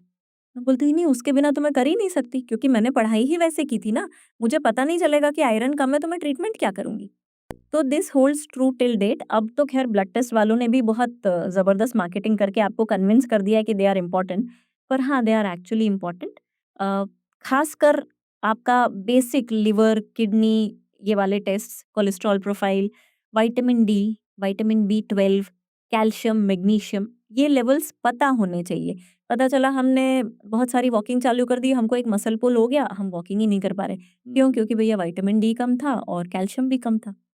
तो अगर आपको सही आप कितने पानी में हो ये पता चल जाए ना, आपकी अप्रोच उस हिसाब से हो जाती है। तो जैसे आप मना कर रही हैं, तो किसी और की डाइट मैं क्यों नहीं फ़ॉलो कर सकता? क्योंकि एज़ अ डायटीशियन आप भी उसको ही अच्छा खाना दे रही हैं और फॉर श्योर जब आप उसको अच्छा ही सजेस्ट कर रही होंगी और ऑन टॉप ऑफ इट आपने वेजिटेरियन डाइट ही दी है और मैं भी वेजिटेरियन ही हूँ, तो मैं उसकी डाइट क्यों नहीं फ़ॉलो कर सकता? क्योंकि आपके मदर-फादर के जेनेटिक्स आपके अंदर हैं, उनके मदर-फादर के जेनेटिक्स अलग हैं। उनका बचपन एक अलग एटमॉस्फेयर में हुआ था, आपका बचपन अलग एटमॉस्फेयर में है। आपका routine is different, their routine is different. और बेसिक इज़ कि मेरा स्ट्रेस लेवल और उनका स्ट्रेस लेवल सेम नहीं हो सकता। अगर आप ट्विन ब्रदर्स हैं, तब भी आपका स्ट्रेस लेवल मैच नहीं कर सकता। तो आपका genetics, routine, current health issues and stress, ये चारों चीज़ें डिसाइड करती हैं कि आप क्या खाएँगे, क्या नहीं खाएँगे। तो क्या गलत डाइट खाने से मैं और अपनी लाइफ़ में प्रॉब्लम्स क्रिएट कर सकता हूँ? प्रॉब्लम्स क्रिएट करने से ज़्यादा इम्पोर्टेंट ये है कि ज़्यादा समय तक हम एफर्ट कर रहे हैं, हमको रिजल्ट्स नहीं मिल रहे। जैसे भई मैंने 1 महीना डाइट किया, मुझे बहुत फ़र्क पड़ गया। पर मेरी बहन उसी डाइट को कर रही है 3 महीने में, बोलती है देखो मुझे तो कुछ फ़र्क नहीं पड़ रहा। यहाँ पे ये डिफ़रेंस है कि आप करते रहते हो, यू रीच नोवेयर। बोलते हैं कि इंटरमिटेंट फास्टिंग करना चाहिए और आजकल बहुत ज़्यादा बूम पे है इंटरमिटेंट फास्टिंग। आज से 5 साल पहले तक ये कांसेप्ट इतना नहीं था, बट नहीं आज था। बहुत ज़्यादा है। हुँ। हर कोई ये बोलता है कि इंटरमिटेंट फास्टिंग करो ही करो। कितने दिन तक करना चाहिए? Moderation is the key. अगर आप करते हैं, सप्ताह में 5 दिन आपने किया, 2 दिन का ब्रेक दीजिए। बट लोग तो महीनों-महीनों कर रहे हैं इसको। महीनों-महीनों उनको करने की ज़रूरत है जिनका हाइट के हिसाब से जो उनका वेट होना चाहिए वो 8 केजीज़ से बहुत ज़्यादा है। जैसे मान लीजिए हाइट के हिसाब से मेरा वेट होना चाहिए 55 and I am somewhere around 85, तो फिर मुझे ज़्यादा समय तक करने की ज़रूरत है। पर इंटरमिटेंट फास्टिंग अंडर गाइडेंस कीजिए फॉर एवरीवन। ब्लड टेस्ट हर महीने करवाइए, क्योंकि जब आप कुछ भी नहीं कर रहे हैं और जब आप बहुत कुछ कर रहे हैं, तो आपके ब्लड लेवल्स में चेंज आता है। सबसे पहले आपका रैंडम शुगर में चेंज आता है, आपके थायरॉइड में चेंज आता है। और यदि ये चेक कराए बिना आप बढ़िया किए जा रहे हैं तो फिर उसके नुकसान भी अच्छे से होंगे और फिर वो जो रिपेयर मैकेनिज़्म है ना वो ज़्यादा समय ले लेगा। तो इंटरमिटेंट फास्टिंग्स क्या हमारी आंतों को, इंटेस्टाइन्स को खराब करता है? नहीं, नहीं, खराब नहीं करता है। आपके ब्लड से टॉक्सिन्स को हटाता है, पहली चीज़, आपकी फंक्शनल कैपेसिटी बढ़ाता है, आपकी नींद बढ़ाता है। So you go into a deep sleep. सोते हम सब हैं, पर क्या हम डीप स्लीप में जा रहे हैं? वो तब होता है जब हम कम खाना खाते हैं, जब हमारे सिस्टम पे लोड नहीं है। तो हमारी बॉडी नींद को अच्छा करती है, नींद में हमारी बॉडी रिपेयर भी अच्छा करती है। तो यू कैन डू इट, पर वीक में 2 दिन का या 1 दिन का गैप दीजिए। और यदि इंटरमिटेंट फास्टिंग से मुझे चिड़-चिड़ हो रहा है, आई गेट इरिटेटेड, मुझे पानी पीने का मन नहीं हो रहा, मुझे बहुत ज़्यादा जंक फूड क्रेविंग हो रही है, मेरे बाल झड़ रहे हैं, मेरी स्किन पे अलग-अलग पैचेस दिख रहे हैं, मतलब वेलवेटी पैच एक होता है, मतलब बैक ऑफ द नेक और बहुत सारे पार्ट्स में शुगर बढ़ता है, तब इंसुलिन रेजिस्टेंस में, तब इंटरमिटेंट फास्टिंग बताते हैं। वो पैच तो हट गए, पर स्किन में मेरे बहुत सारे एक्ने पिंपल आउटबर्स्ट्स हैं। इधर आई एम कॉन्स्टिपेटेड, या मुझे लूज मोशंस हैं, या मुझे आईबीएस हो गया। अगर नॉर्मल चल रहा है, थोड़ी बहुत दिक्कत है तो होनी चाहिए, क्योंकि हम रूटीन से हट के कुछ नया कर रहे हैं। दिक्कत ज़्यादा है तो प्लीज़ कंसल्ट समवन कि भई ये क्यों हो रहा है? ओके, ये पता नहीं कितना रिलेवेंट है, बट मुझे बोला गया था कि अगर वेट जल्दी लूज़ करना है, तो ठंडे पानी से नहाना शुरू कर दो। क्या ये ठंडे पानी से नहाना हेल्प करता है वेट लूज़ करने में? एक्चुअली जैसे कि हाइड्रेशन बहुत इम्पोर्टेंट है, क्योंकि स्किन आपकी बॉडी का सबसे बड़ा ऑर्गन है और हाइड्रेशन यदि प्रॉपर है तो स्किन हेल्दी रहती है। अब ठंडे पानी से नहाने का ऐसा है कि your body goes into a state of shock. जैसे इंटरमिटेंट फास्टिंग में भी खाना ही नहीं मिल रहा, तो बॉडी क्या करता है, थोड़े टाइम बाद भैया जितने फैट सेल्स हैं सबको लेके आओ, इसको बर्न करो, एनर्जी निकालो। This is what happens. तो कोल्ड शॉवर्स में भी यही ट्रिक रहता है कि हम एकदम कोज़ी कंफर्टेबल है, अचानक से ठंडा पानी आया, आई गेट शॉक्ड। एक-एक सेल जो है ना उसके ऐसे वो जो रोंगटे खड़े हो हाँ, जाते वो स्टैटिक इलेक्ट्रिसिटी से बाल खड़े हो जाते हैं ना पूरे हैं। वैसे। Right, right. तो सारे ऑर्गन्स शॉक में जाते हैं एंड देन दे फील जल्दी-जल्दी काम करो। तो ये स्किन टोनिंग होती है, वर्कआउट्स के बाद नॉर्मल टेम्परेचर या कोल्ड टेम्परेचर वाटर से नहाने पे आपकी स्किन टोन होती है। तो पर उससे यदि आप बीमार नहीं पड़ रहे हैं, सो फार सो गुड, करते रहिए। यदि उससे आपको सर्दी हो रही है, बीमार हो रहे हैं, फिर भी ठंडे पानी से नहा रहे हैं, गो फॉर मॉडरेशन। बहुत अच्छी चीज़ है। मैंने कहा ना 99 लोग बोल रहे हैं बहुत अच्छी चीज़ है। पर भई मुझे उससे प्रॉब्लम हो रही है, तो मुझे गाइडेंस की ज़रूरत है कि क्यों हो रही है प्रॉब्लम, और या फिर शायद वो चीज़ मेरे लिए नहीं है। यूट्यूब पे वीडियोज़ भरे हुए हैं कि एक टब है, उसमें खूब सारी आइस है और लोग उसमें आइस बाथ ले रहे हैं। हाँ, तो क्या आइस बाथ से भी वेट लॉस बहुत जल्दी होता है? आइस बाथ से या कोल्ड शॉवर से क्या होता है ना, बेसल बॉडी टेम्परेचर नीचे चला जाता है। ओके। तो बेसल बॉडी टेम्परेचर नीचे चला जाता है तो सारे ऑर्गन्स डोर्मेंट हो जाते हैं।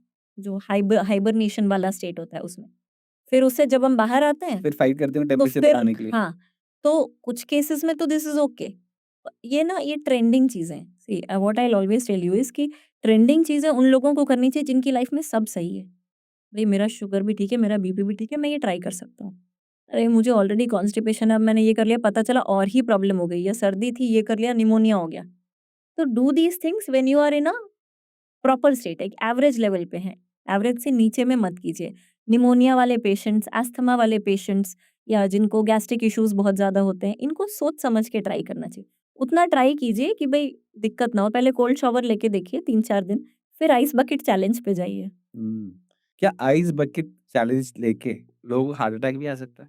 यस, आ सकता है। अ, कोविड के बाद खासकर, मतलब मैं हर चीज़ को कोविड से इसलिए लिंक करती हूँ, क्योंकि there has been some alteration in your blood structure. हमारा डीएनए अल्टर हुआ है उस वायरस की वजह से, चाहे आपको हुआ हो या ना हुआ हो। अगर आप तीनों वेव्स में अनअफेक्टेड बाहर आ गए हैं, तब भी उसने आपको इम्पैक्ट किया है। अगर आपको कुछ बीमारी हुई है, तब भी उसने आपको इम्पैक्ट किया है। तो हार्ट सबसे इम्पोर्टेंट ऑर्गन है जिसको रेस्ट नहीं मिलता। क्लॉट्स अगर हो रहे हैं ब्लड में, तो हार्ट को ही सबसे ज़्यादा असर होगा या फिर ब्रेन में होगा। तो ultimately it is a heart attack. Heart और ब्रेन का कोऑर्डिनेशन डिसरप्ट हो जाता है, तब भी हो जाता है। तो कोई भी ऐसी चीज़ ट्राई करनी है तो यू शुड ऑलवेज़ सी कि हाँ, सब ठीक। अगर आपकी हार्ट अटैक्स की हिस्ट्री है और आप ये चीज़ें ट्राई कर रहे हैं, तो then there is nothing foolish than that. You shouldn't be doing it. क्या कोई तरीका है जिससे मैं ये पता लगा सकूँ कि बॉडी में क्लॉट्स हैं? जैसे कोई फिट आदमी है, हुँ। और उसको नहीं मालूम कि बॉडी में कोई क्लॉट्स हैं कि नहीं है, और डॉक्टर्स भी जनरली ऐसा कुछ नहीं बताते कि ये करा के देख लो तो आपको पता चल जाएगा बॉडी में क्लॉट्स हैं या नहीं है। तो क्या ऐसा कोई टेस्ट हम करा सकते हैं अपने बॉडी चेकअप के साथ जिससे हमको पता चल जाए कि हमारी बॉडी में कोई क्लॉट्स तो नहीं है? कोविड में ये टेस्ट बहुत ज़्यादा फेमस हुआ था and still it holds relevance, that is CRP, C reactive protein. Okay. अगर आपकी बॉडी में कुछ चीज़ें ऊपर-नीचे चल रही हैं, तो सीआरपी विल बी हाई। अगर सीआरपी एवरेज से ज़्यादा है, तो फिर आपको कोई भी चीज़ें बिना गाइडेंस, बिना असिस्टेंस नहीं करनी चाहिए। इसके अलावा सीबीसी, मतलब अगर आपको लगता है नहीं भई मुझे तो बहुत ज़्यादा पैसे खर्च नहीं करने, मुझे सीबीसी सीबीसी में आपको बहुत डिटेल्स मिल जाते हैं। रेड सेल डिस्ट्रीब्यूशन विड्थ कैसा है, आरबीसी कितना है, डब्ल्यूबीसी कितना है, इस्नोफिल्स कितना है, इरिथ्रोसाइट सेडिमेंटेशन रेट। आपकी बॉडी में इतना सा भी इन्फेक्शन है ना, तो ईएसआर बढ़ा हुआ होगा। तो ये 2 बेसिक चीज़ें यदि आप करवा लेते हैं, तो आपको कितना रिस्क लेना है, आपको उसका आइडिया आ जाता है। क्या आप मानती हैं कि हमारे यहाँ जो महिलाएँ हैं, जी। वो बहुत ज़्यादा प्रोटीन डेफिशिएंट हैं? यस, फाइबर इंटेक नहीं है, फैट इंटेक कम है, कच्चा फैट का इंटेक कम है, तला हुआ या भुना हुआ या पराठे जो धुएँ में सिक रहे हैं, उसका इंटेक ज़्यादा है। Not sleeping on time, getting up earlier than your required time, getting stressed, these all affect your hormones. Hence आपका प्रोटीन डाइजेशन वीक होता जाता है। इसके पीछे बहुत बड़ा साइकिल है। फिर मुझे लगता नहीं यार दाल खाने से तो मुझे गैस होती है, तो मैं दाल खाना कम करते जाती हूँ। ड्राई फ्रूट्स खाने का मन नहीं है।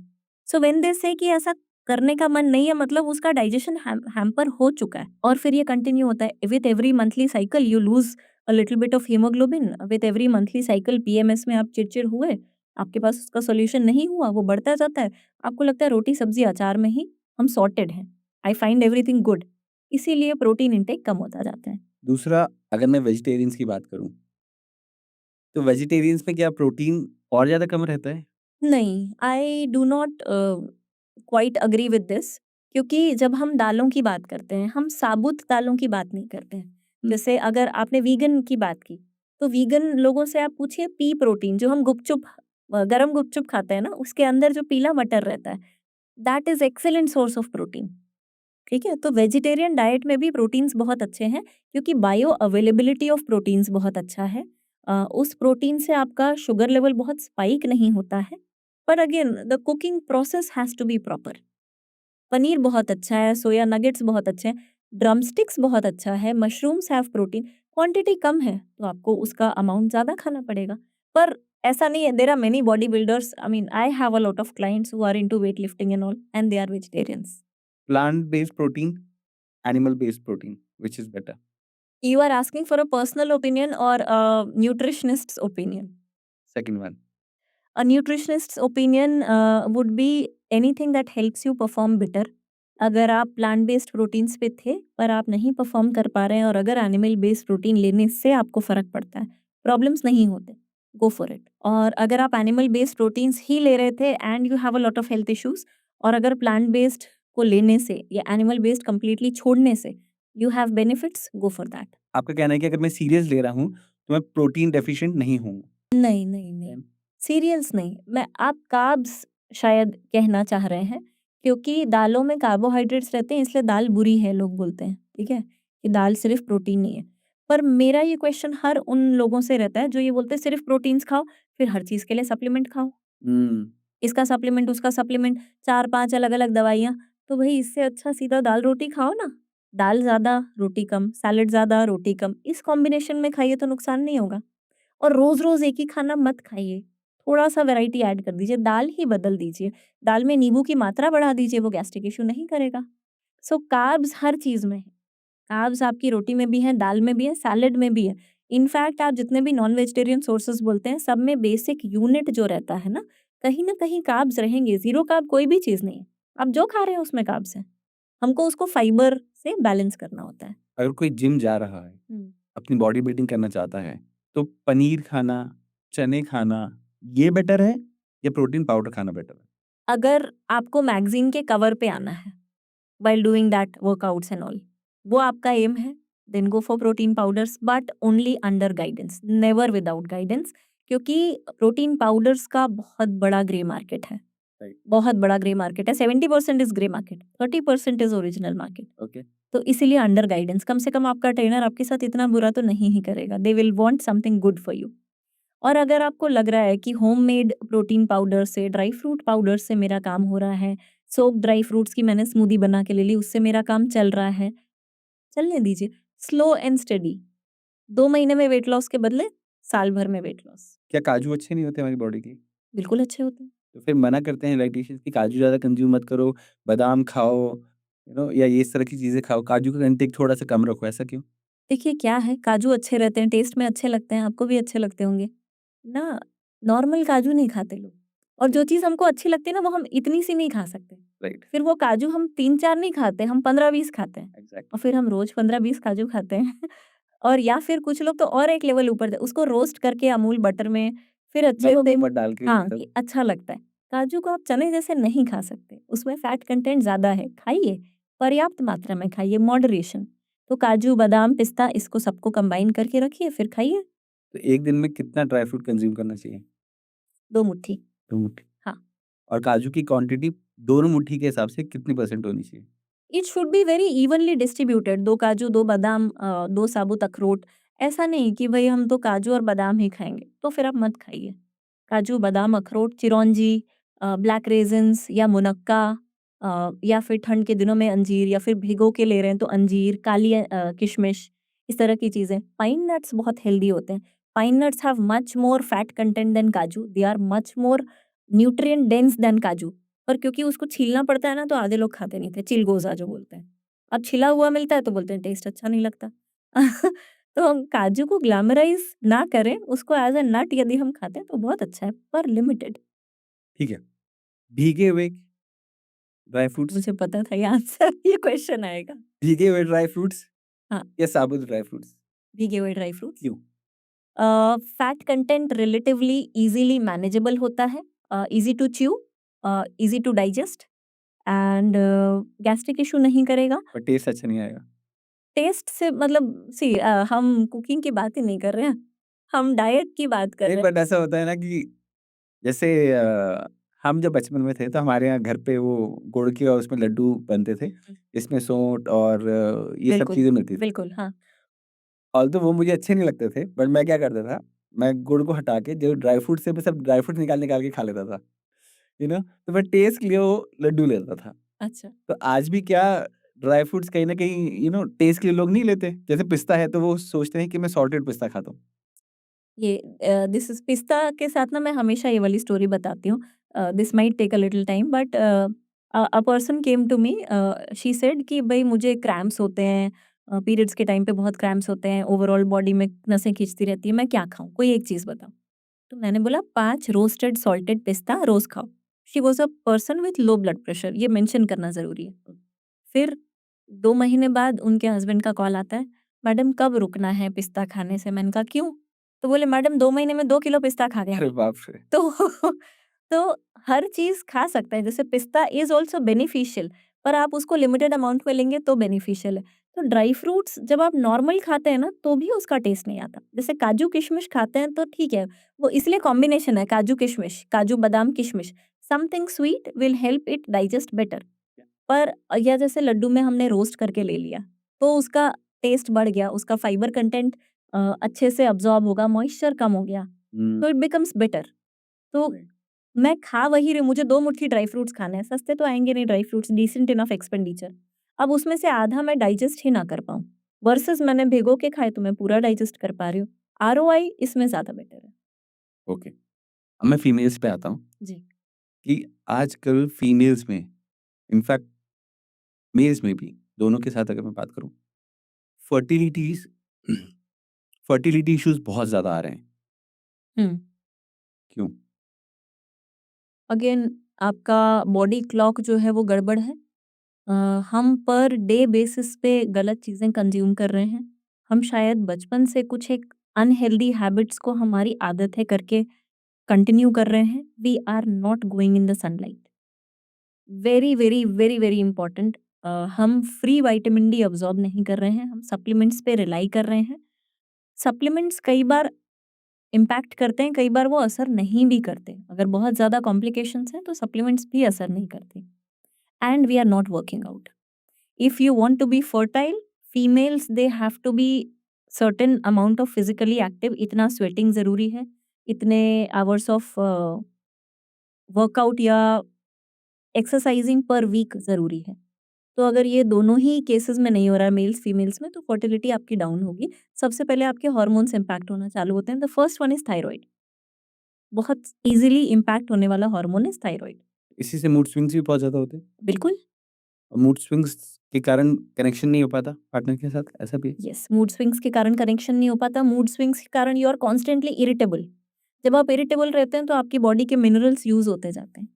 So I am stressed, I am irritable, मेरे मिनरल्स डिप्लीट हो गए, मैंने सप्लीमेंटेशन नहीं लिया, मेरा पीरियड्स आ गया, आयरन भी कम हो गया।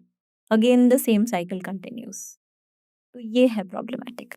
तो अगर फीमेल्स में हम्म। इस प्रॉब्लम को सॉर्ट करना हो और मेल्स में भी अगर ये प्रॉब्लम को सॉर्ट करना हो, जैसे मेल्स में सबसे ज़्यादा स्पर्म काउंट का प्रॉब्लम आता है, हाँ हाँ। राइट? और फीमेल्स में कंसीव ना करने का, या कंसीव कर लिया तो बहुत जल्दी अबॉर्शन अबॉर्शन हो जाता है। ठीक है। तो इस चीज़ को क्या हम डाइट से हम्म। किस हद तक सही कर सकते हैं? बहुत हद तक सही कर सकते हैं। डाइट एंड सप्लीमेंट्स मैं कहूँगी। क्योंकि जब हम इनफर्टिलिटी की बात कर रहे हैं तो हम छोटी-मोटी इनफर्टिलिटी की बात नहीं कर रहे हैं। प्रॉब्लम होगी तभी हम किसी को कंसल्ट करने जा रहे हैं। तो यहाँ पे डाइट एंड सप्लीमेंट्स दोनों का रोल है। Eating good food, sleeping on time and sleeping on time means आप 10 से साढ़े 10, 11 तक सो ही जाइए। क्योंकि जब आप 10, साढ़े 10, 11 तक लेटेस्ट सोएँगे तो 12, साढ़े 12 बजे तक शायद आप डीप स्लीप फेज़ में जाएँगे। जब आप डीप स्लीप मतलब वो ना ऐसा कर्व रहता है कि भई आपको नींद आई फिर उसके बाद आप एक स्टेडी कर्व रहता है डीप स्लीप। हम में से मैक्सिमम लोग वो डीप स्लीप फेज़ में नहीं जाते। फिर धीरे से बॉडी में जो है वो कॉर्टिसोल सीक्रेट होना चालू होता है कि भई अब अपन को उठना उठना है। है सुबह। तो हमारा मेलाटोनिन ही सीक्रेट नहीं होता, जितनी देर में सीक्रेट होके वो डिम हो जाता है तब तक हम सोए ही नहीं रहते।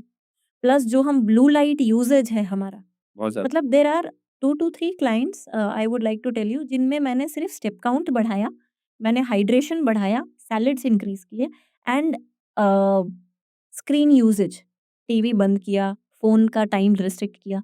मतलब ये इतना लेमन चीज़ें की हैं मैंने and we got results and we got results from natural conception. हमको आईयूआई भी नहीं ट्राई करना पड़ा।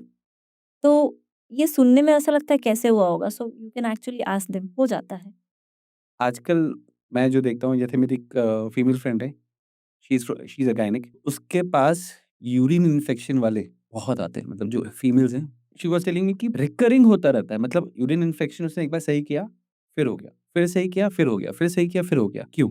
Lack of workouts, lack of fruits and raw fiber in the diet hmm, and stress. Okay. Last comes hydration. जबकि जब हम किसी से भी बात करेंगे तो वो पहला बोलेगा हाइड्रेशन, हुँ, पानी नहीं पिया। लैक ऑफ एक्सरसाइज इसलिए आप देखिए जब हम विलेज साइड पे मूव करते हैं तो उकड़ू बैठते हैं जिसको हम एशियन स्क्वाट्स बोलते हैं। लोग इतना कंफर्टेबली बैठे रहते हैं ना बस स्टॉप पे वेट कर रहे हैं उकड़ू बैठ के, तो their thigh muscles are very strong. So your knees, your thigh muscles and your pelvic girdle अगर ये स्ट्रांग है तो आपको कोई प्रॉब्लम नहीं होगी। इनर थाई जो रहता है वो यूजुअली वीक रहता है फीमेल्स का, क्योंकि हम वर्कआउट नहीं कर रहे। और वर्कआउट में मतलब कुछ भी नहीं कर रहे हैं, हम बैठे हुए हैं एंड वी एक्सपेक्ट कि थिंग्स चेंज। और ये जो हम यूरिन इन्फेक्शन के लिए मेडिसिन लेते हैं, ये उस यूरिन एंटीबायोटिक्स इन्फेक्शन जो के है। बैक्टीरिया को सिर्फ डीएक्टिवेट करता है, मारता नहीं है, ठीक है? तो you have to start taking supplements that are rich in B12.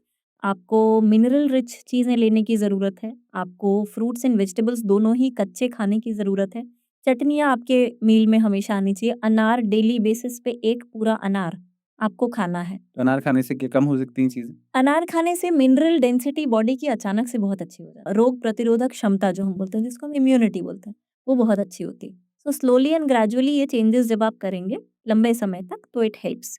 And केजल्स जो कि हर वर्कआउट प्रैक्टिशनर बोलेगा, हर योगा वाला बोलेगा, केजल्स जो लोग कर रहे हैं ना उनको यूरिन इन्फेक्शन धीरे-धीरे करके कम होने लगता है। बिकॉज़ ऑफ यूरिन इन्फेक्शन आज की तारीख में लोगों में इंटिमेसी का लेवल कम हो गया है। यस, यस, बिल्कुल। इंटिमेसी का लेवल कम हो गया है तो लोग चिड़चिड़ाते हैं, हाँ। कनेक्शन नहीं है, और कहीं न कहीं ये चीज़ कहीं न कहीं जाके लैंड होती है डिवोर्सेस पे। In some cases yes, but urine infection का जो एक मेन रीजन है वो ये भी है कि हमारी स्लीप भी प्रॉपर नहीं है। फ़ोबिया बैठ जाता है लड़कियों में, अगर हम वापस इंटीमेट हुए तो वापस तो ये हो फैक्ट है ना। जाता और अगर पीरियड्स के टाइम पे यूरिन इन्फेक्शन हो गया तो it becomes even worse. Right. और कई बार ये दोनों चीजें कंबाइन होती हैं। तो पीरियड्स में वैसे ही हमारा आयरन लेवल डिप कर रहा है, प्लस यूरिन इन्फेक्शन में मैंने कहा ना, जब भी आप स्ट्रेस्ड होते हो तो मिनरल्स डिसॉल्व होकर यूरिन के थ्रू निकलते हैं। तो हम हर न्यूट्रिएंट में लूज कर रहे हैं अपने आप को, और फिर हम उसके लिए दवाई खाते जा रहे हैं हम, लेकिन कोई प्रॉपर सप्लीमेंटेशन नहीं ले रहे हैं। यूरिन इन्फेक्शन को ठीक करने के लिए 6 महीने of dedicated diet is very very important. हम उसको नेगेट नहीं कर सकते। क्या देखो 10 साल तक आप दवाई लीजिए, ठीक नहीं होगा। क्या इन डाइट से हम जो फीमेल्स को व्हाइट डिस्चार्ज का प्रॉब्लम होता है वो भी सॉर्ट आउट कर सकते हैं? हाँ, कर सकते हैं। क्योंकि दैट इज़ मेनली कहीं न कहीं आपका कैल्शियम अब्ज़ॉर्प्शन इम्पैक्टेड है, मैग्नीशियम इम्पैक्टेड है। आपको कैलोरी डेंस चीज़ों की ज़रूरत है, जो कि शायद आप नहीं ले रहे हैं, और आप आयरन डेफिशिएंट भी हैं। तो जो आपने अनार एक बताया, हाँ। अनार से सारी की सारी चीज़ें सॉर्ट आउट ओह येस! अनार तो मतलब फर्टिलिटी के लिए अनार is the best solution. In a way females के लिए अनार is the best solution. Is a solution for every health problem that you can name. Thyroid अनार, बाल झड़ रहे हैं अनार, जॉइंट प्रॉब्लम्स हैं अनार, स्किन का कलर अच्छा चाहिए अनार। आप जिस भी चीज़ का प्रॉब्लम बताइए उसका सॉल्यूशन है। और कोई ऐसी प्रॉब्लम जो फीमेल्स में आपके यहाँ बहुत ज़्यादा आती हैं and you want to share? जैसे बाल झड़ने का एक बहुत बड़ा प्रॉब्लम होता है। हाँ, टाइम के पहले ही बाल सफ़ेद होने का बहुत ज़्यादा प्रॉब्लम होता है और जैसे कि हमने बचपन में देखा था, हमें इतने बोला जाता था, बस नारियल का तेल लगाना है, हाँ। राइट? और आज सैलून वाले बोलते हैं कि आपको नारियल का तेल या आपको कोई तेल यूज़ ही नहीं करना चाहिए। आपको मैक्सिमम लगाना है तो सीरम यूज़ करो। मैं किसी के अगेंस्ट तो जाना नहीं चाहूँगी, मैं सिर्फ़ अपना रूटीन बताना चाहूँगी। नारियल का तेल बाकी साल में, और जब ठंड है तब सरसों का तेल। I swear by it till date. Uh, गर्मी में क्योंकि गर्मी लगती है तो मैं मेहंदी लगाती हूँ। मुझे नहीं पता मेरे बाल कितने सफ़ेद हैं, कितने नहीं, but I am okay with that. So applying hair oils has always been good for me. थकान है, तेल लगा लो, चिड़चिड़ापन है, तेल लगा लो, पीरियड्स हैं, थकान हो रही है, तेल लगा लो, पढ़ाई करनी है, फोकस बिल्ड करना है, तेल लगा लो। So I have been that kind of a desi person and I am going good. बाल सफ़ेद होने का प्रॉब्लम में भी I took hair care to another level, कि भई मैं कैस्टर ऑयल और पता नहीं कितनी चीज़ें करती थी। May be because of that, या मेरा ड्राई फ्रूट इंटेक मैंने हमेशा बैलेंस्ड रखा। मैंने कहा ना, मैं 1 अनार की बात कर रही हूँ। आपको पता है मैं 3 छिले हुए अनार एज़ अ स्नैक चलते-फिरते खा सकती हूँ। फिर मैं प्रॉपर स्नैक भी ले सकती हूँ। सो उस लेवल का फ्रूट इंटेक रहा है मेरा हमेशा से। May be because of that. Premature greying is because of stress, because of not sleeping on time, iron levels being low and B12 being low। तो बॉडी को जहाँ पे भी मेहनत करनी पड़ती है ना, वो वहाँ से विथड्रॉ कर लेता है। बालों में कलर में मेहनत करनी पड़ रही है, वो वहाँ से विथड्रॉ कर लेगा। यूटेराइन लाइनिंग बनाने में आयरन ज़्यादा जा रहा है, लाइनिंग ही मत बनने दो। हेंस पीसीओडी या स्कैंटी ब्लड फ्लो। ठीक है? स्किन को गोरा रखने में या स्किन को क्लियर रखने में, टॉक्सिन फ्री रखने में मेहनत लग रही है, मत रखने दो, होने दो एक्ने पिंपल्स। हुँ। सो द बॉडी विथड्रॉज, उसके पास लिमिटेड स्टोर है। अगर आप ध्यान नहीं दोगे तो वो अपना स्टोर पूरा विथड्रॉ करके सेव करके रखेगा, टू लिव, टू सस्टेन। तो इसीलिए न्यूट्रिशन लेते रहना इज इम्पोर्टेंट। तो क्या ऐसा कोई कॉम्बिनेशन ऑफ फूड जो हमारी बॉडी में केराटिन को बढ़ा सके?